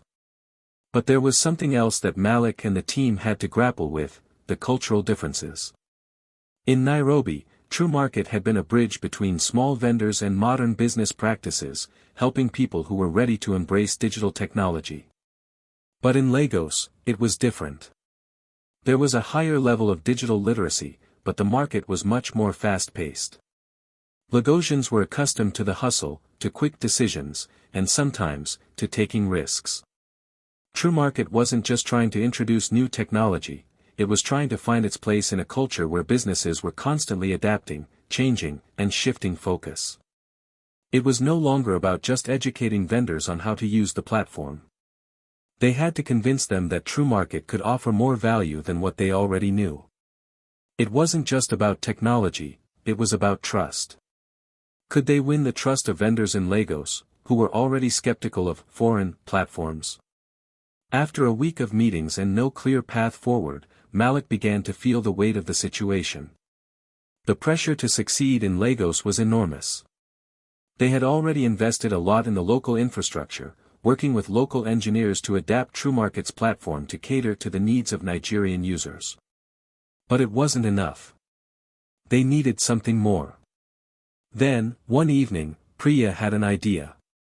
"I've been thinking," she said, as the team sat around a table in their hotel. "What if we made TrueMarket more local? What if, instead of just marketing ourselves as a global solution, we owned the narrative of being a platform that understands Lagos? What if we found local ambassadors, people who are already respected in this community, and asked them to vouch for us?" Malik looked at her, a spark of realization lighting up his eyes. "That's it. We need to get influencers, trusted voices in Lagos, to help bridge the gap. Not just tech influencers, but local business figures who already have the respect of the community." Priya smiled. "Exactly. If we can make those connections, then the vendors will feel like TrueMarket isn't just some foreign company trying to take over their lives. We need to make them feel that we're part of Lagos, part of their community." The next day, they reached out to a few high-profile local business leaders, including Ngozi, a successful entrepreneur and one of the most respected voices in Lagos' growing e-commerce sector. Ngozi was skeptical at first, but after a few meetings, she agreed to partner with them. With Ngozi's endorsement, the team began to see a shift in the market. More vendors, who had previously been hesitant, now approached them, eager to hear how TrueMarket could help them grow. Slowly, but surely, the skepticism started to melt away, replaced by the promise of something real, something rooted in the local culture and economy. As TrueMarket's presence in Lagos began to grow, so did their reputation. The platform wasn't just another foreign tech company, it was a part of Lagos' thriving ecosystem. They weren't just offering a solution, they were offering value, and that value was being recognized. But even as they gained ground in Lagos, Malik knew they had to be cautious. TrueMarket's journey was far from over, and the competition was only getting fiercer. The next few months would be critical in determining whether they could succeed in not just Lagos, but in all of Africa, and beyond. TrueMarket's expansion into Lagos was beginning to show results. The endorsement from Ngozi, a respected business leader, had proven to be a key turning point. Vendors were signing up in increasing numbers, and the platform was gaining momentum in the city. However, as Malik and his team celebrated their successes, they couldn't ignore the looming presence of Sokolo, their biggest competitor. Sokolo had been around for a while, had secured massive funding, and was growing faster than anyone anticipated. And now, they were gearing up for a major push to crush any new entrants, including TrueMarket. It started subtly. Malik was sitting at a local cafe with Priya and Jared when his phone buzzed with an email. He skimmed through it quickly, his brow furrowing as he read the subject line, Socolo partnership with Paystack, new era of e-commerce in Lagos. What's this? Malik muttered, his voice filled with a tinge of concern. Priya glanced over. Socolo partnered with Paystack? Yeah, Malik replied, his mind racing. Paystack is one of the largest payment processors in the country. If Socolo gets that kind of integration, they'll have the infrastructure to dominate.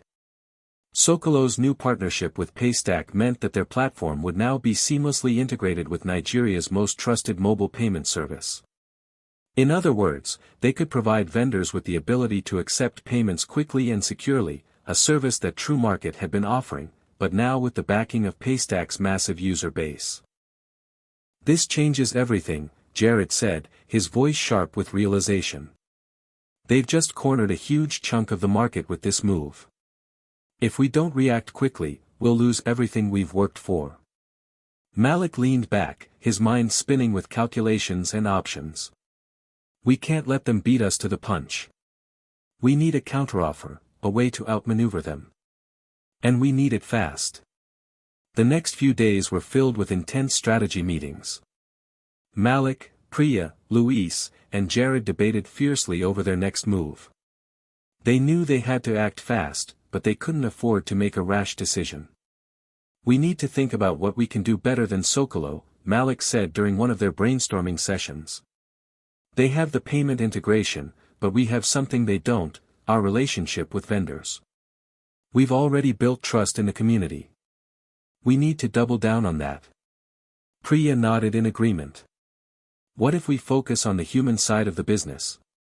Socolo is all about the tech and the payments. But we know what these small vendors need, they need someone to show them the ropes, guide them through the digital world. That's where we can differentiate. Luis added, and what if we could offer training programs or mentorship, maybe even bring in experts to help vendors level up their businesses? We'd be providing real value beyond the platform itself. Jared grinned. I like that.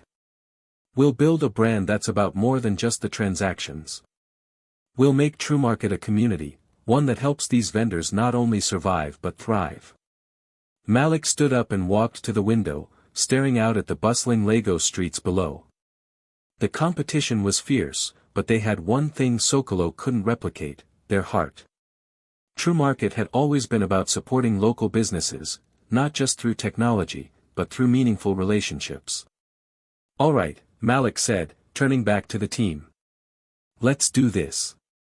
We'll make our vendor relationships stronger than ever. We'll build a network of support that goes beyond just the platform. TrueMarket's next move was a bold one.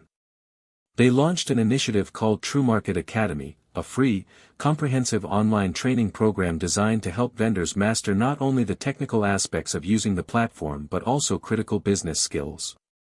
From inventory management to customer service, from marketing strategies to financial planning, TrueMarket Academy would give them the tools they needed to succeed in a digital-first world.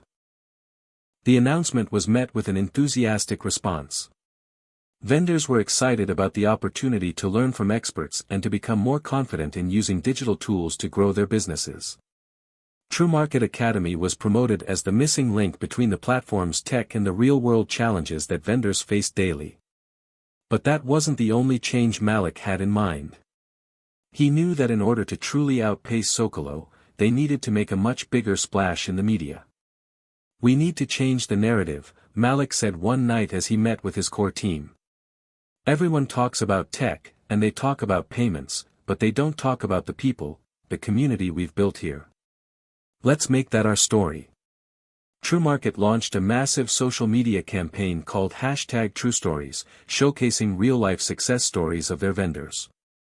The campaign highlighted how TrueMarket had transformed small businesses in Lagos, giving them the tools to thrive in the digital world. The stories were genuine, emotional, and impactful. One story featured Shinonso, a small tailor who had been able to increase his business by 25% in just 2 months thanks to TrueMarket's tools and support. Another story told the journey of Aisha, a food vendor who had used the training programs to improve her business management and increase her customer base. The campaign was a hit. #TrueStories quickly gained traction, with vendors and customers alike sharing their own stories of how TrueMarket had made a difference in their lives. The media started to take notice, and soon enough, journalists were reaching out to interview Malik and the team about their approach.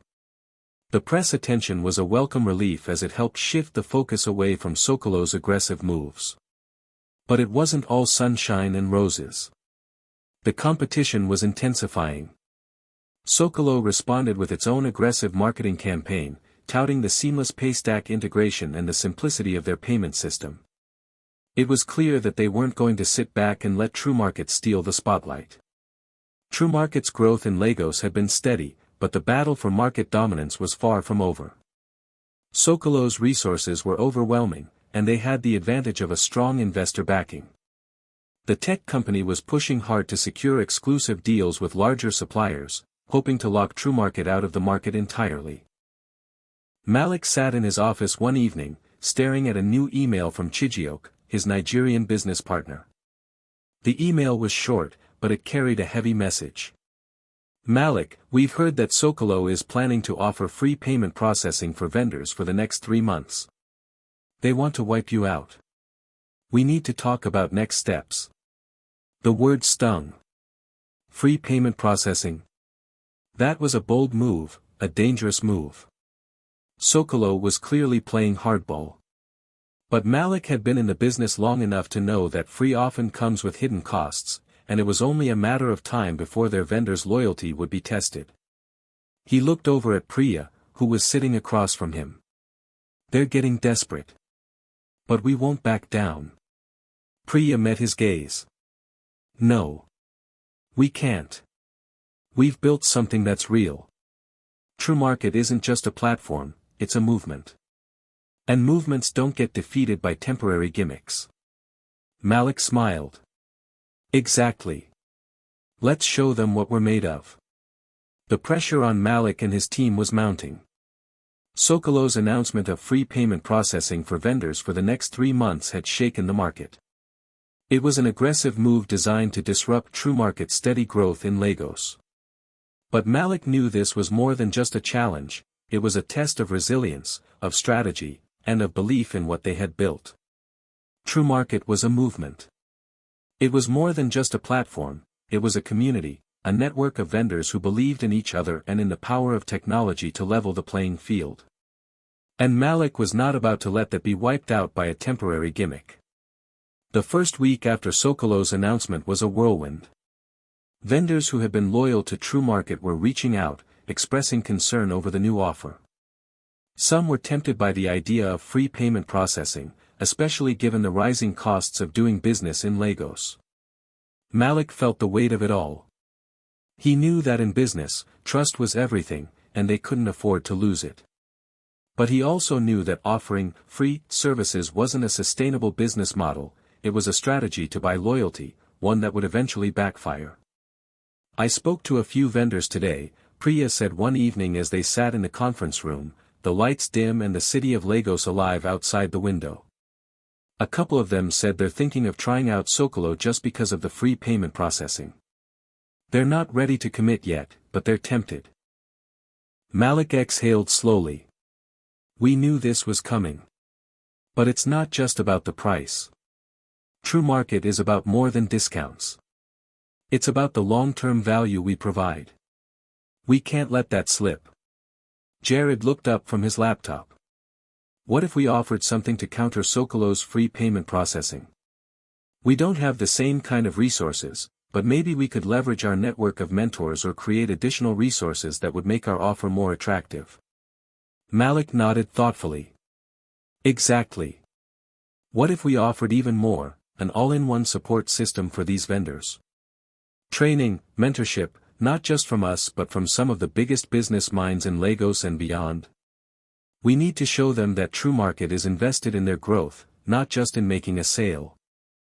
The team brainstormed late into the night, refining the details of what they would offer. It had to be bold. It had to be personal.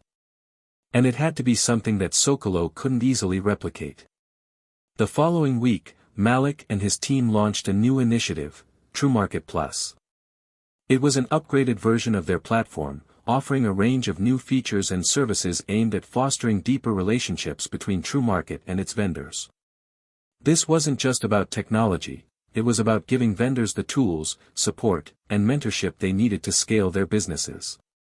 TrueMarket Plus offered priority vendor support, direct access to a team of experts who could provide one-on-one support and troubleshoot issues quickly. Exclusive business mentorship, a network of successful Nigerian entrepreneurs, investors, and business coaches who would offer free monthly workshops, personalized consultations, and strategic advice for growing their businesses. Advanced analytics and market insights, vendors would gain access to detailed data on consumer behavior, buying trends, and personalized recommendations to help them grow and better target customers. Customized marketing solutions, a unique set of tools to help vendors create effective marketing campaigns, everything from social media templates to digital ads, designed to attract more customers. But the heart of TrueMarket Plus was the community. TrueMarket was offering not just a platform but a network, a space where vendors could connect with each other, share insights, and grow together. "We're not just offering tools," Malik said as he addressed the team. "We're offering partnerships. And I want every vendor to feel like they're part of something bigger than just an e-commerce site. This is about building something sustainable, something that will last." To make a statement, Malik and his team decided to host a large launch event for TrueMarket Plus. The event would showcase the new offerings, but it would also highlight the incredible success stories of vendors who had already benefited from TrueMarket's platform. Malik knew that the best way to win back any wavering vendors was to show them how TrueMarket had already changed lives. They rented a venue in the heart of Lagos and invited influencers, journalists, and key stakeholders from the local business community. Ngozi, who had been a strong advocate for TrueMarket, agreed to speak at the event and share her perspective on why TrueMarket was the right choice for small business owners. When the event kicked off, the energy in the room was electric. TrueMarket's team introduced their new offerings, but it was the vendor stories that truly captured the audience's attention. Shinonso, the tailor from Lagos, shared how his business had grown by 40% thanks to the platform's tools. "TrueMarket didn't just provide me with a website," he said, his voice steady but passionate. "They helped me understand my customers, they gave me the confidence to market my products, and they offered me training that allowed me to manage my business better. They didn't just make me a seller, they made me a better entrepreneur." Aisha, the food vendor who had struggled with inventory management, spoke next. "Before TrueMarket, I was always running out of stock or overordering. Now, I can predict demand, manage my inventory more effectively, and, most importantly, I've built a loyal customer base. This isn't just about selling food, it's about building a sustainable business." The crowd was captivated. Journalists snapped photos, influencers filmed short segments for social media, and vendors who had been on the fence started to approach the TrueMarket team, eager to sign up for TrueMarket Plus. As the event wound down, Malik felt a surge of optimism. This was the moment they had been waiting for. TrueMarket wasn't just competing on price or technology, it was building trust, offering real value, and creating lasting relationships. The morning after the launch event, Malik sat in his office, scrolling through his email when a headline caught his eye: Sokolo's latest strategy, free vendor workshops and digital payment solutions. Malik wasn't surprised. Sokolo had clearly taken note of TrueMarket Plus and was trying to mimic their strategy by offering vendor workshops and promoting their payment solutions. "They're copying us," Jared muttered as he looked over Malik's shoulder at the email. "But they can't copy the community we've built. That's something they'll never understand." Malik smiled, his resolve strengthening. "Let them try. We've got something they can't replicate. We're in this for the long haul, and this isn't just about technology, it's about people." TrueMarket's TrueMarket Plus offering had proven to be an immediate hit. The event had given them the push they needed to solidify their presence in Lagos, and the community-based approach was proving more powerful than any free offer could be. Vendors didn't just want discounts, they wanted relationships, mentorship, and the tools to grow their businesses. The team kept pushing forward, knowing that the competition would only get fiercer, but also recognizing that their journey was just beginning. TrueMarket was no longer just another e-commerce platform, it was a movement. And Malik and his team were committed to seeing it through. As the weeks went by, TrueMarket's reputation grew, not because of flashy discounts or gimmicks, but because they had stayed true to their values, building relationships, empowering vendors, and creating lasting impact. And in a world driven by shortcuts, Malik knew that this was the true path to success. The success of TrueMarket Plus had reverberated throughout Lagos like a shockwave, sending ripples through the e-commerce community. Vendors, influencers, and even large businesses were taking notice. TrueMarket wasn't just a tech platform, it had become a movement that celebrated local entrepreneurs, empowering them with the tools, mentorship, and community they needed to succeed in a rapidly changing digital world. However, the true test had only just begun. As TrueMarket's reputation spread, the competition began to adapt, and the stakes grew higher than ever. Malik knew they couldn't afford to rest on their laurels. Socolo, with its vast resources and aggressive tactics, was still nipping at their heels. But the real question was, could TrueMarket maintain its momentum and sustain its growth in the face of such fierce competition? As TrueMarket Plus took off, vendors who had once been hesitant to enter the e-commerce world were now signing up in droves. But it wasn't just about the platform anymore, it was about the sense of belonging that came with being part of something bigger. The TrueMarket Academy, with its free business mentorship programs, had become a lifeline for small entrepreneurs who were just starting to understand the power of digital tools. One of the key success stories that emerged was Emeka, a small clothing designer from the outskirts of Lagos. He had joined TrueMarket initially because it seemed like a simple way to showcase his designs online. But what he found was more than just a marketplace, it was a network of like-minded individuals who were all working toward a common goal, growth.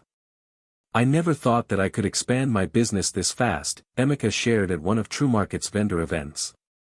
"With the training I got through TrueMarket Academy, I learned how to market my designs to the right customers. I even got a mentor, someone who's been in the fashion industry for years, helping me refine my brand. I feel like I'm not alone in this anymore. TrueMarket isn't just about selling, it's about helping people like me succeed." Emeka's story was just one of many. Across Lagos, vendors were growing, improving, and forming stronger bonds with one another. TrueMarket's #TrueStories campaign, which showcased these real-life transformations, had become a cornerstone of their brand.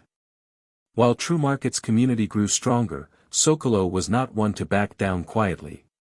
The company had seen the success of TrueMarket Plus and realized that it couldn't just rely on its payment processing partnerships to win the market. They needed to do more. Socolo's response was a multi-pronged counterattack. First, they launched a new, premium, tier on their platform, promising even faster payment processing, priority customer support, and access to exclusive vendors. Their aggressive marketing campaign, which boasted high-profile endorsements and flashy ads, painted Socolo as the big league choice for anyone serious about scaling their business. But what truly shocked Malik and his team was Socolo's next move. The company had convinced several large suppliers to partner exclusively with them, creating a supply chain advantage that made TrueMarket's offerings less appealing. Some vendors, particularly those who relied on bulk products, began to wonder if TrueMarket could still compete. Malik sat in his office, looking over the details of Socolo's latest strategy. It was clear that they were trying to outpace them on all fronts. But instead of feeling discouraged, Malik felt the fire of determination light up inside him. "If they want to play the exclusive game, fine," Malik said, addressing his team. "But we've always played by different rules. TrueMarket is about more than just suppliers, it's about the vendors. And we'll show them that." TrueMarket's next initiative was one that would further deepen its connection with its community, the TrueMarket Vendor Grant. Malik had been thinking about how they could provide more tangible support to the vendors who had been with them since the beginning, those who had trusted the platform when it was still a small startup with big dreams. The True Market Vendor Grant was designed to help promising vendors scale their businesses. Every quarter, True Market would offer grants ranging from $5,000 to $50,000, awarded to vendors based on their business potential, creativity, and impact in the local community. "We've always talked about empowering our vendors," Malik said during the announcement. "Now, we're taking it a step further. The vendor grant is a way for us to invest in our vendors directly, to give them the capital they need to grow their businesses and reach new heights." The announcement of the grants was met with overwhelming excitement. Small business owners who had been struggling to access funding were now given a direct opportunity to take their business to the next level. TrueMarket's reputation as a community-driven platform, one that truly cared about its vendors, was solidified even further. In the weeks following the announcement of the TrueMarket Vendor Grant, Malik and his team noticed a shift. Vendors who had been considering leaving for Socolo were reconsidering their options. It wasn't just about the features or the payment processing speed, it was about the trust they had built with TrueMarket. The platform wasn't just providing a service, it was fostering growth, education, and opportunity. One vendor, Amina, who ran a successful online skincare business, shared her thoughts during an interview with a local journalist. "Socolo's free payment processing is tempting, but TrueMarket has always been there for me. I've learned so much from their workshops, and the relationships I've built here are invaluable. It's not just about the discounts, it's about knowing that the platform cares about my business. TrueMarket isn't just a tool for sales, it's a partner in my success." Amina's words echoed the sentiments of many others. TrueMarket had succeeded in creating a sense of loyalty that went beyond just the bottom line. The ripple effect of TrueMarket's initiative soon began to reach beyond the borders of Lagos.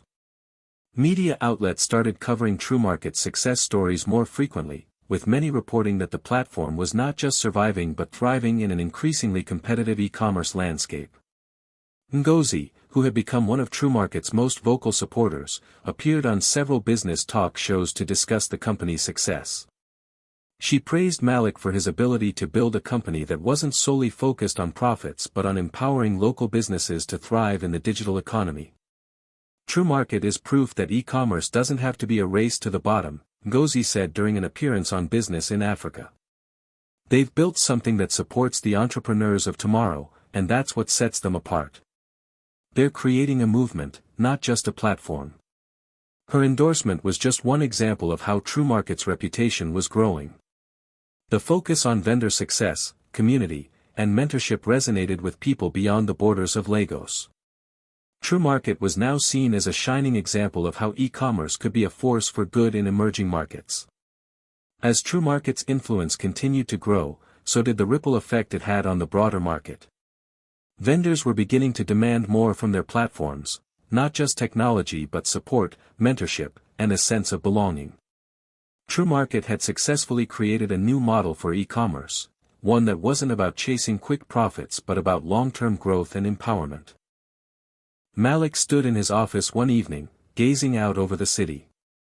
The skyline of Lagos was alive with possibility, and he couldn't help but feel proud of what they had accomplished. TrueMarket was more than just a business, it was a revolution, one that was changing the way people thought about entrepreneurship. "We've come a long way," Malik said quietly to Priya, who stood beside him. "But this is only the beginning." Priya smiled. "It's a long road ahead, but we've set the foundation. And I believe we'll change the future of e-commerce here in Africa." Malik nodded, knowing that with every step they took, they were shaping a new chapter in the story of TrueMarket. The competition might be fierce, but the future was theirs to create. The months following TrueMarket's launch of TrueMarket Plus and the vendor grant program had been exhilarating, full of rapid growth and inspiring success stories. But Malik knew that the greater the success, the higher the stakes.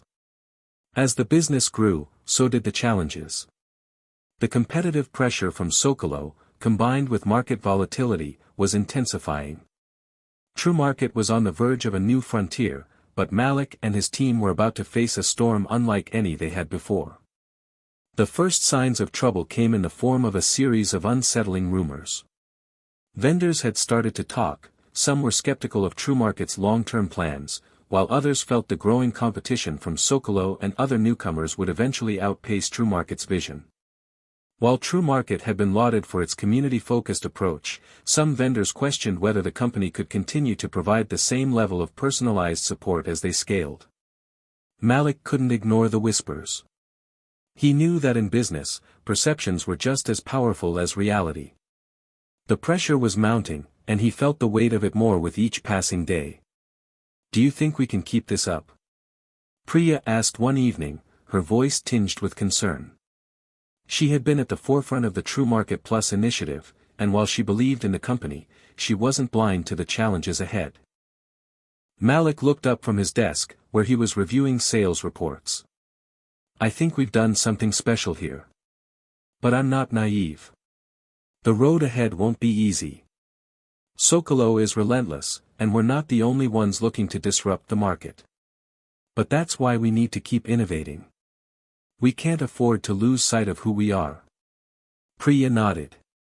"We have to double down on what makes us different, our community, the mentorship, the support. But I also think we need to start thinking about scaling more efficiently. We can't do it all by hand anymore." Malik leaned back in his chair, taking a deep breath. "We will. But it's not just about scaling our operations. We have to scale our relationships. If we lose that, we lose everything." Socolo wasn't about to let TrueMarket get comfortable.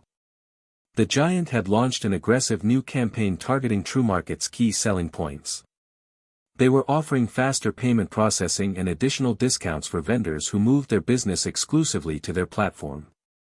The marketing blitz was everywhere, on billboards, online ads, and even sponsored posts from influencers who had previously supported TrueMarket. The competition was fierce, and it was beginning to show. TrueMarket's vendor base was showing signs of fragmentation. Some were enticed by Socolo's promises of cheaper services and faster payments, while others felt torn between the two platforms. In the meantime, TrueMarket's response had been slow, not because they didn't have the means to fight back, but because Malik was determined not to make a move just for the sake of competition. He wanted their actions to be meaningful, not reactionary. One afternoon, as Malik and his team were meeting to discuss their next steps, he noticed something unsettling. There was a noticeable dip in new vendor signups.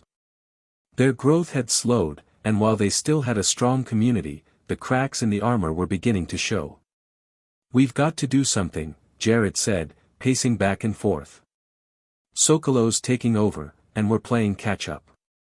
We need to make a bold move." Malik raised his hand, silencing the room. "We've been bold. But this time, I want us to be smart. We can't just throw money at the problem or try to outsell Socolo.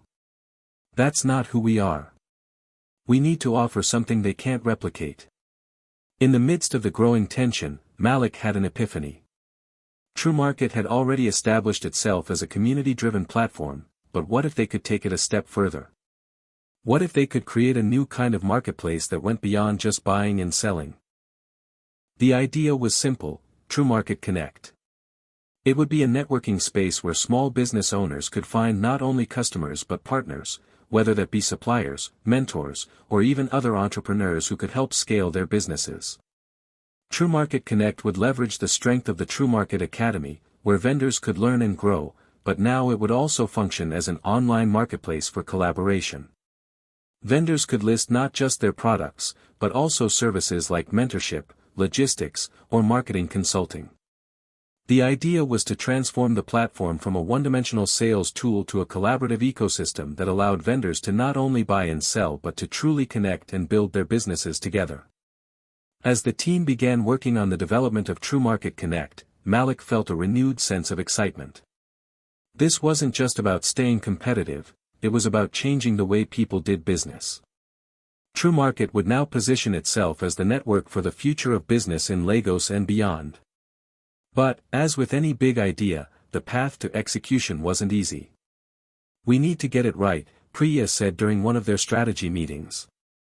"This isn't just another feature, it's a complete shift in how we think about the platform. We're not just selling products, we're creating a community of businesses helping each other. Jared was already working on a proposal for the technical side of things.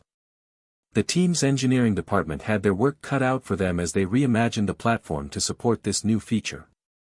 But the true challenge, Malik knew, would be getting the vendors to buy in. If we're going to convince vendors to use TrueMarket Connect, Malik said, we need to show them the value of collaboration. This is about giving them access to resources they never had before, mentorship, partnerships, and tools that will help them thrive. The launch of TrueMarket Connect was a spectacle. TrueMarket had invested heavily in marketing, organizing events, and partnerships to ensure the new platform would get the attention it deserved. They invited influencers, industry leaders, and some of their most successful vendors to share their stories and talk about the new opportunities that TrueMarket Connect would provide. The concept was simple but powerful. Business owners don't just need a platform to sell products, they need a community to help them thrive. TrueMarket was now offering the means for that to happen. Whether vendors wanted to find collaborators for new ventures, access funding, or get expert advice, they could find it through TrueMarket Connect. But the real game changer was the first series of successful collaborations. Vendors who had previously operated in silos were now sharing resources. A clothing designer worked with a photographer to improve her product listings, a food vendor teamed up with a logistics provider to streamline deliveries, and a small tech startup offered marketing advice to a growing beauty company. The results were immediate, sales soared, businesses flourished, and the community began to come alive in ways they had never seen before. As TrueMarket Connect gained traction, Malik could finally breathe a little easier. The storm that had been brewing for months, competition, uncertainty, and internal doubts, was beginning to subside. TrueMarket was finding its footing once again, and this time, it wasn't just a platform for selling, it was a platform for growth, collaboration, and opportunity. Socolo might have the resources, but we have something they'll never have, Malik said as he stood before his team at their next all-hands meeting. We have a community. And that's what makes TrueMarket unique. It's why we'll always come out on top. The storm had tested them, but now, with TrueMarket Connect flourishing, they could see the calm on the horizon. TrueMarket wasn't just surviving, it was thriving, and it was ready to take on the world. The success of TrueMarket Connect had set the stage for something much bigger than Malik had originally imagined. TrueMarket had become more than just a local e-commerce platform, it was now a hub for entrepreneurship, a network where businesses from every corner of Lagos, and even beyond, could thrive. But as the platform continued to grow, the inevitable question loomed large: where to next? One evening, as Malik stood by the window in his office, looking over the bustling city of Lagos, he reflected on how far TrueMarket had come.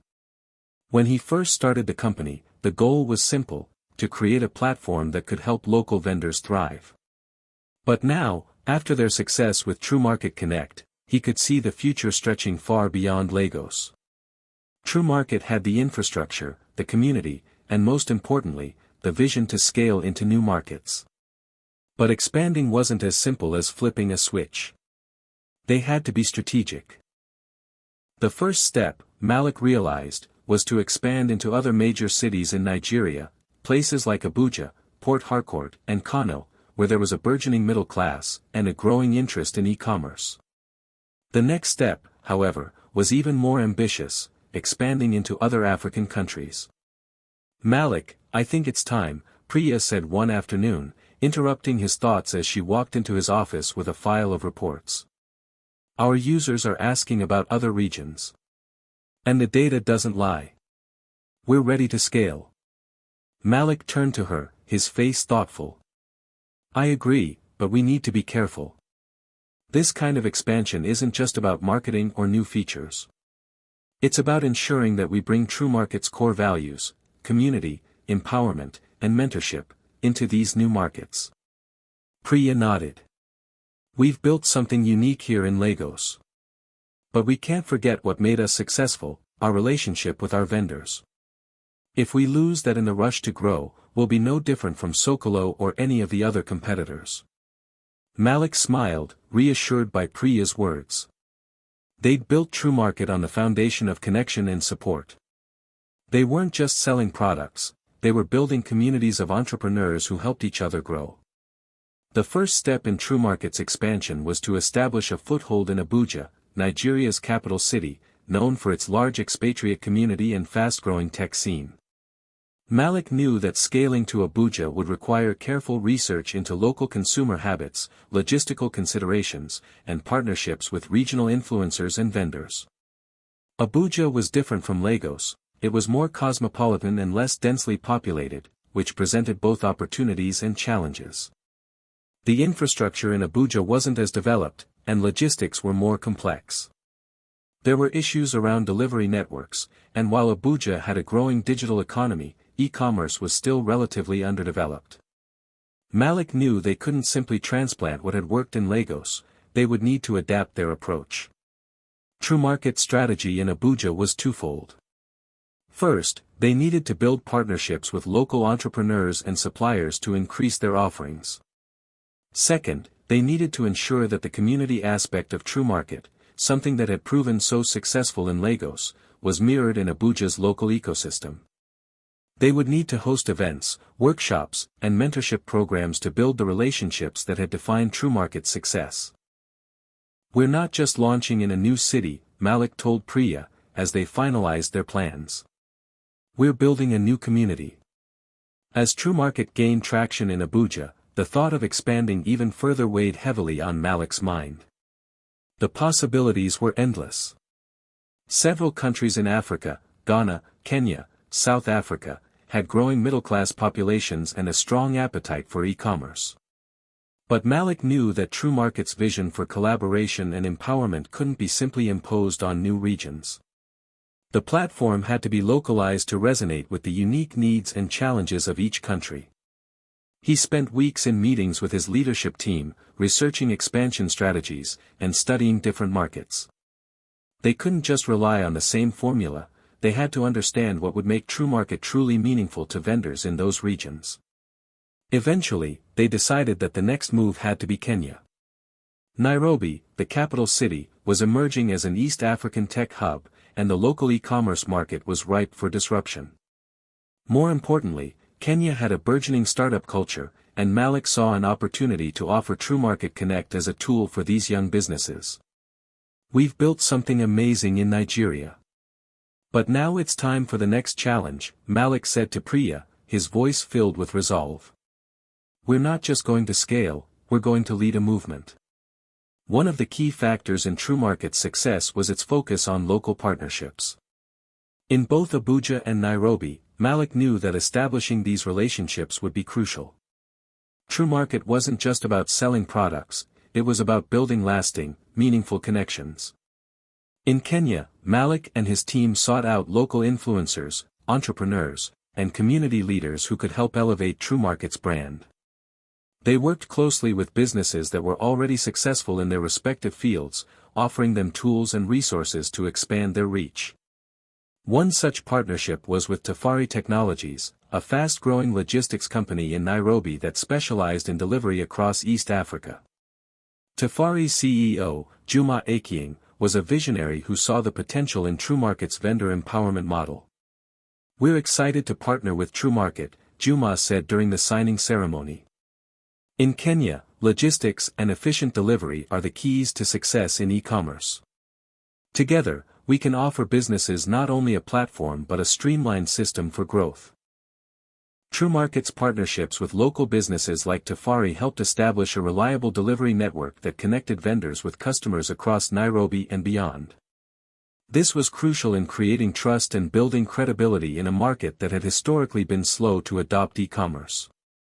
As TrueMarket launched in Kenya, the response from local vendors was overwhelmingly positive. Small businesses, many of them owned by young entrepreneurs, quickly saw the value in joining a platform that wasn't just about sales, but about collaboration. TrueMarket Connect was a hit, with vendors signing up to connect with mentors and other business owners, sharing resources, and building partnerships. One of the standout success stories was Mwanzo Apparel, a local clothing brand in Nairobi. The founder, Wanjiru Mwangi, had struggled to gain traction in Kenya's highly competitive fashion market. But after joining TrueMarket and engaging with mentors and other vendors on the TrueMarket Connect platform, Mwanzo Apparel saw a massive uptick in sales. TrueMarket didn't just give us a platform to sell, Wanjiru said in an interview. They gave us a community of people who genuinely want to help each other grow. I've learned so much about marketing and business strategy just by connecting with other entrepreneurs. My business is stronger now than ever before. By the end of the year, TrueMarket had established a firm presence in both Nigeria and Kenya. The team's hard work was beginning to pay off, with new vendors signing up daily, and the community was more engaged than ever.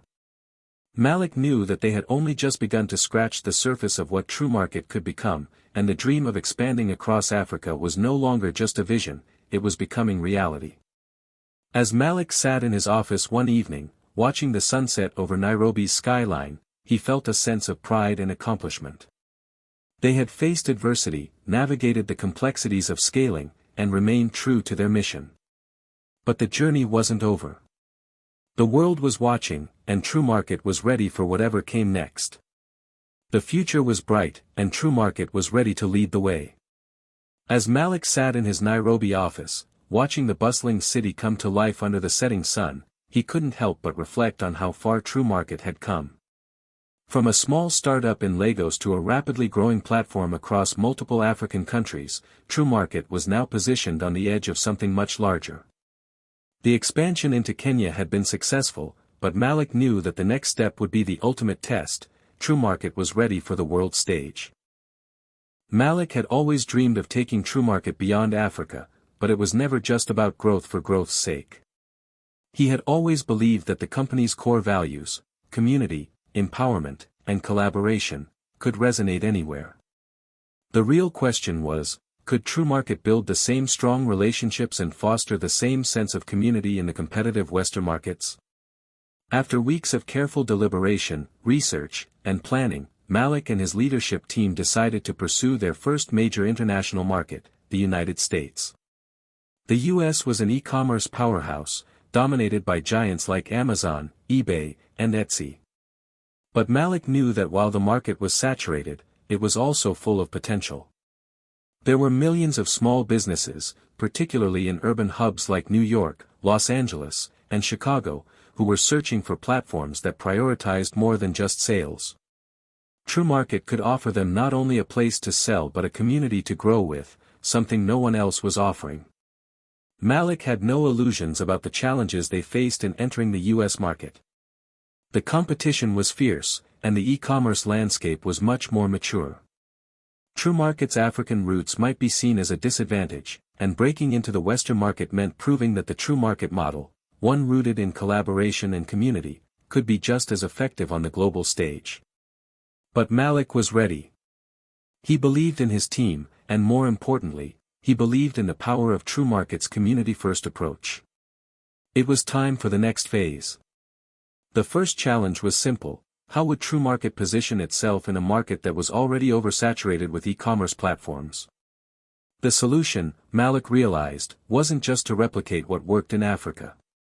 They needed to tailor their approach for each market. For the US, that meant focusing on what differentiated TrueMarket, its mentorship-driven marketplace and small business empowerment. They started by bringing in a team of market analysts, local entrepreneurs, and strategists to conduct extensive research. Malik was keenly aware that understanding the cultural and economic differences between Africa and the US was crucial to TrueMarket's success. "We can't approach this the same way we did with Nigeria and Kenya," Priya reminded the team during one of their strategy meetings.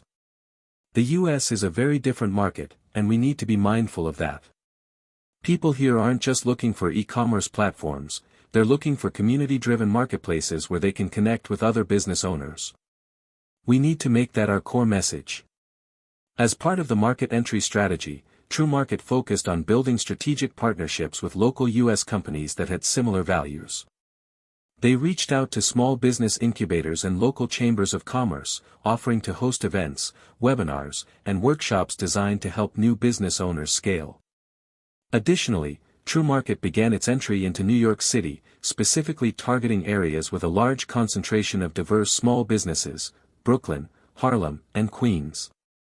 Malik wanted to ensure that the platform wasn't just reaching affluent entrepreneurs but also people from underrepresented communities, those who needed a chance to connect and grow. TrueMarket's first major event in New York was a vendor meetup and mentorship workshop, held in partnership with a local small business association. Malik and his team had invited speakers from various industries, offering insights into topics like digital marketing, social media strategies, and customer retention. The event was intended to introduce TrueMarket to a new audience, one that was eager for support and mentorship. The event was a huge success. Over 150 entrepreneurs attended, ranging from fashion designers to food vendors, artists to tech startups. TrueMarket's message was clear: it wasn't just a marketplace, it was a platform for empowerment and collaboration. "I've been selling on Etsy for years," said Alicia Martinez, a handmade jewelry designer from Brooklyn. "But TrueMarket is different. It's not just about competing with other sellers, it's about growing together. The mentorship aspect is something I've never seen before, and I'm really excited about it."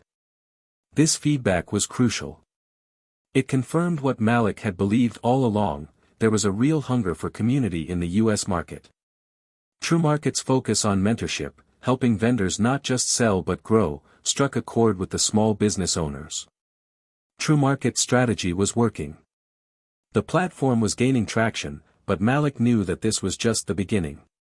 They needed to ensure they continued to provide value to the vendors. That meant offering ongoing support, tailored services, and constantly refining the platform to meet the needs of the U.S. entrepreneurs. As with any expansion, there were setbacks. Not everyone was receptive to TrueMarket's approach. Some U.S. vendors were skeptical of a foreign company trying to break into their market, questioning the viability of a platform that had been so successful in Africa. Some were also reluctant to embrace a new platform, especially when they were already entrenched in systems like Amazon or Shopify. "There are already so many options out there," said Kevin Lee, an established U.S. vendor who sold products on both Amazon and eBay. "I'm not sure why I'd move to a new platform. It's too much of a risk." TrueMarket's team quickly realized that the trust factor was going to be a major hurdle. Vendors were used to big names, and TrueMarket needed to prove itself. The company's commitment to community and empowerment was their strongest selling point, but they had to show the U.S. market that this was more than just a gimmick, it was a fundamental part of their DNA. Malik wasn't discouraged by the resistance. Instead, he saw it as a challenge to show the vendors that TrueMarket wasn't just about competing with big players. It was about creating a new model for e-commerce success, one that was based on long-term growth, not quick wins. To tackle this, TrueMarket doubled down on its U.S. outreach, launching targeted advertising campaigns featuring success stories of vendors who had flourished by joining the platform.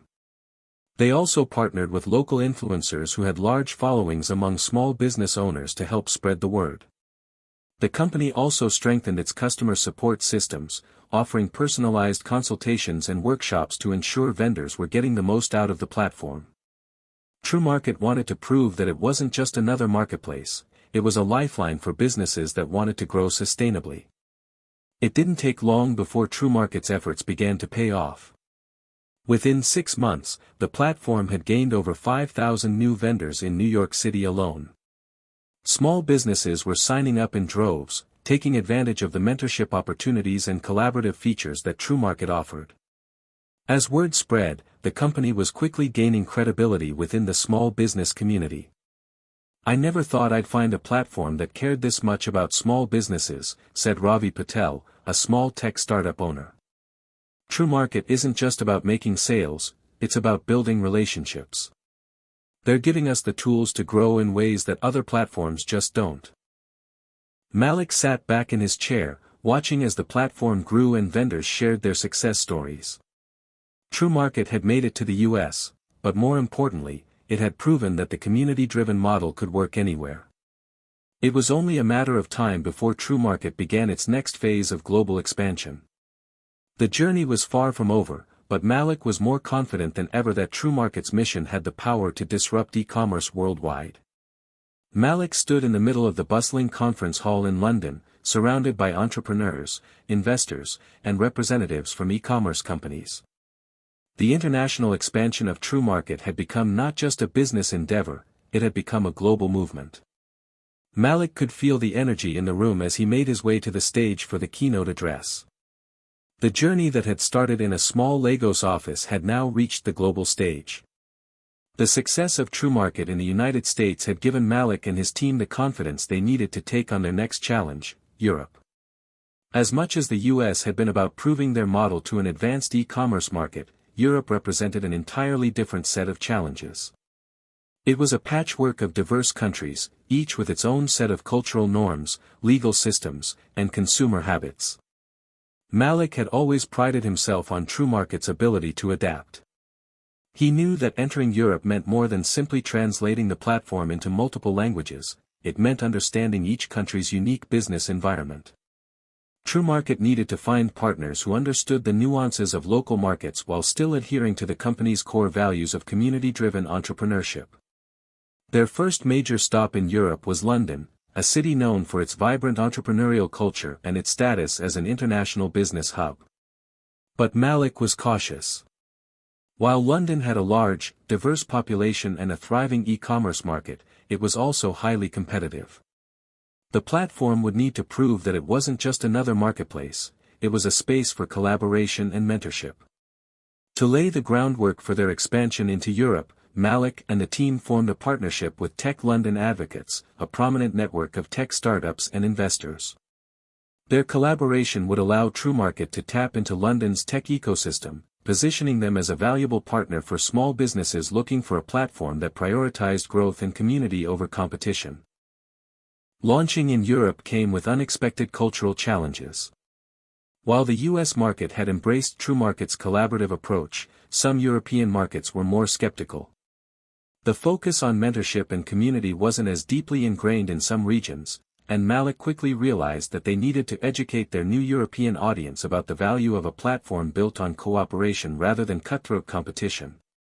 One of the initial hurdles came in Germany, where the e-commerce culture was heavily dominated by players like Zalando and Otto. The German market was known for its efficiency and precision, and small businesses there were used to a more transactional relationship with their online platforms. Introducing the concept of a mentorship-driven e-commerce community seemed alien to many of the local entrepreneurs. But Malik wasn't discouraged. He leaned on local influencers and business leaders to help build credibility. Julia Weber, a prominent entrepreneur who ran a sustainable fashion brand in Berlin, became one of TrueMarket's first advocates in Germany. TrueMarket isn't like other platforms, Julia said during an early TrueMarket event in Berlin. It's about sharing resources, helping each other, and growing together. I've seen firsthand how much of a difference a supportive community can make in building a business, and that's why I'm so excited to be part of this. Slowly but surely, TrueMarket's presence in Germany began to grow. The message of collaboration began to resonate, particularly with businesses that were just starting out and felt overwhelmed by the complexities of growing in such a competitive space. The platform's focus on education, mentorship, and resources was exactly what these businesses needed to navigate the challenges of scaling. With Europe well on its way to embracing TrueMarket's unique business model, the company's sights turned to Asia. Malik knew that entering this diverse and vast region would require a different strategy. Asia was home to some of the world's largest e-commerce giants, and competition was fierce. But it also presented a unique opportunity to create a platform that could bridge the gap between emerging markets and established e-commerce players. The team decided to enter Singapore first. Known as a global financial hub with a tech-savvy population, Singapore was the ideal launchpad for TrueMarket's expansion into Southeast Asia. The country's business-friendly environment, combined with its large number of small businesses, made it an appealing market for TrueMarket to test its model. In Singapore, TrueMarket faced some early skepticism. The market was highly competitive, with established platforms like Shopee and Lazada already entrenched. Singaporean vendors were hesitant to adopt a new platform that promised a different approach, especially when they were already comfortable with the established giants. But Malik believed that TrueMarket's commitment to community building could make a real difference in this market. TrueMarket's initial focus in Singapore was on entrepreneurial networks, aiming to build relationships with small businesses in areas like fashion, food, and tech. The platform's TrueMarket Connect feature would help vendors access mentorship and training programs, but it would also offer something more, a direct link to a supportive network of fellow entrepreneurs. To gain traction, Malik reached out to local entrepreneurs like Tan Wei, a tech startup founder who had recently launched a mobile app aimed at improving public transportation in Singapore. Wei had struggled to gain visibility for his app, but after joining TrueMarket and accessing its mentorship program, he quickly found new ways to market his business, build partnerships, and connect with others in the tech industry. TrueMarket's focus on people, not just products, has helped me in ways I can't even describe, Tan Wei said in a promotional video for the platform. As an entrepreneur, it's easy to feel like you're on your own. TrueMarket has shown me that business is about relationships, not just transactions. As TrueMarket grew its presence in Asia, it became clear that the platform's commitment to community was no longer just an internal philosophy, it had become the foundation of a global movement. Entrepreneurs across the world, whether in New York, London, Berlin, or Singapore, were drawn to TrueMarket's promise of a platform where they could connect, learn, and grow together. By now, TrueMarket had more than 30,000 vendors across its global network. The platform had become an invaluable resource for small businesses, offering them tools, insights, and a collaborative environment to help them succeed in an increasingly complex e-commerce world. But the global movement wasn't just about growing the platform. Malik had always been passionate about giving back and ensuring that TrueMarket's success was shared by everyone in the community. In each region, the company launched community outreach programs, helping small businesses connect with local NGOs, educational institutions, and social enterprises. TrueMarket's global expansion wasn't just a business success, it was a movement for empowerment. From Africa to Asia, Europe to the US, TrueMarket was proving that e-commerce didn't have to be just about making money, it could be about changing lives. As Malik watched the global network of entrepreneurs continue to grow, he felt a deep sense of pride in how far they had come. The community-driven platform that had started in a small office in Lagos had now become a true force for good in the world of global business. And as Malik stood before the crowd in London, speaking to a room full of aspiring entrepreneurs, he knew this was just the beginning. TrueMarket was not just a company, it was a movement that would continue to inspire and empower entrepreneurs everywhere. The years had flown by faster than Malik could have ever imagined. What started as a small, ambitious idea in a cramped Lagos office had grown into a global force. TrueMarket was now an e-commerce giant with a presence in over 30 countries. From its humble beginnings to the massive, interconnected network of entrepreneurs, Malik had built a platform that was reshaping the way small businesses around the world operated. Yet, in all the success, there remained a sense that the journey was far from over. The company had not just changed the landscape of e-commerce, it had ignited a revolution in how people viewed business, community, and collaboration. TrueMarket was no longer merely a platform where people sold goods.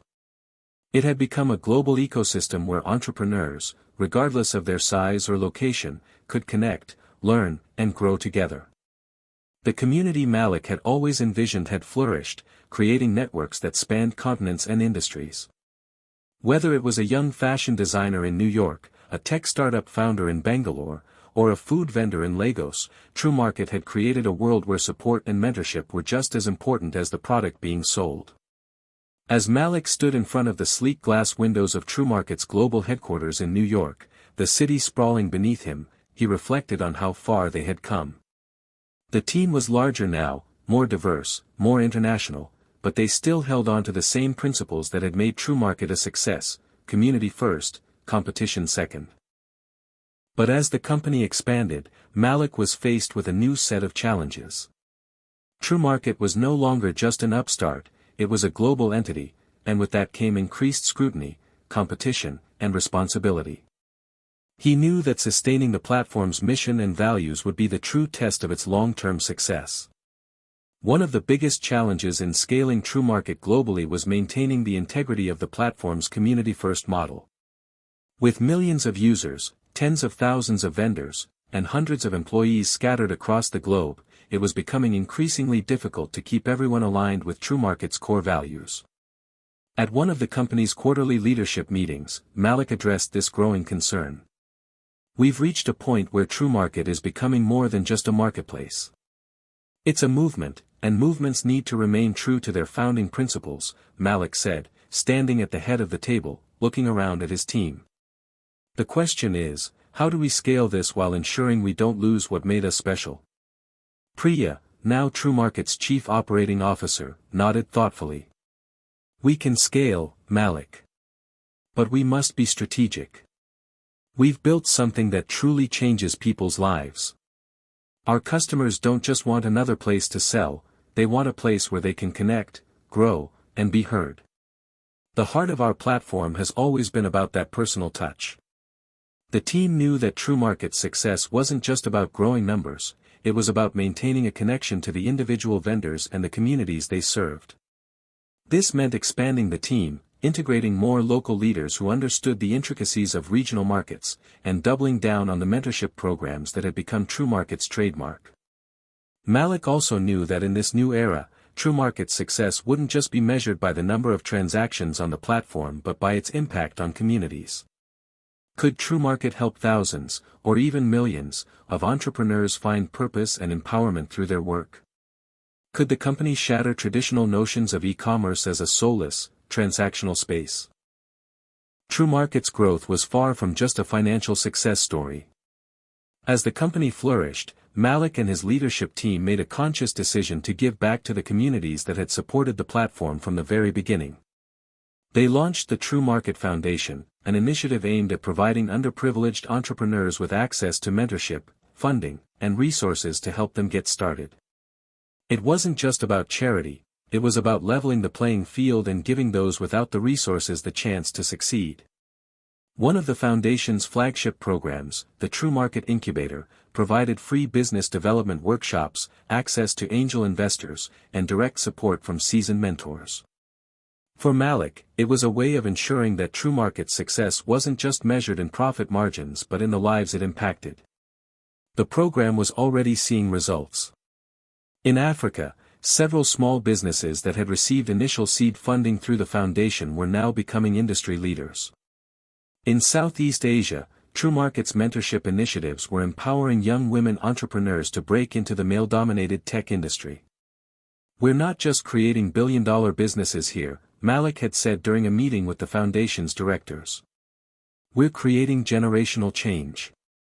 We're giving people the tools they need to create their own success stories."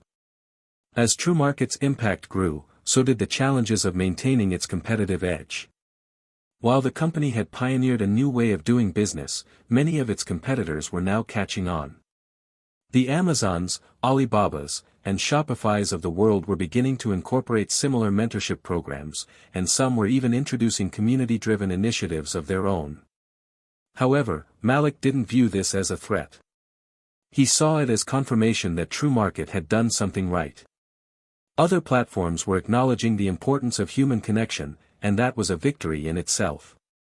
TrueMarket had been built on the idea that e-commerce didn't have to be impersonal or transactional. Now, it was time to further solidify the platform's position as the leader in community-driven commerce. This meant continuing to innovate in ways that put people first, whether through cutting-edge technology, improved customer support, or even creating new spaces for vendors to connect and learn. A few years later, at a global summit in New York, Malik stood before a room filled with entrepreneurs from around the world. He had just given a talk on TrueMarket's journey, reflecting on the many years of hard work, setbacks, and triumphs. As he spoke, he realized that the movement he had started was no longer just about him. It was about everyone in the room, about every vendor, mentor, and community member who had ever believed in TrueMarket's mission. "We've built more than a company," Malik said, his voice filled with emotion. "We've built a movement that has shown the world that business is not just about profit. It's about purpose, connection, and empowerment. As the crowd erupted in applause, Malik knew that his legacy was already unfolding. True Market would continue to grow, evolve, and inspire, but its core mission would always remain the same: to empower entrepreneurs, to build collaborative communities, and to ensure that every vendor who joined the platform knew that they weren't just selling, they were part of something greater. Malik stepped off the stage, a sense of peace washing over him. True Market had become a force for good, and he could rest easy knowing that his vision had come to life. The future was bright, not because of the money, the accolades, or the success, but because of the lives they had touched. And that, he realized, was the true legacy of True Market. Hit subscribe and leave a comment with where you're watching from. This story might just spark a new beginning.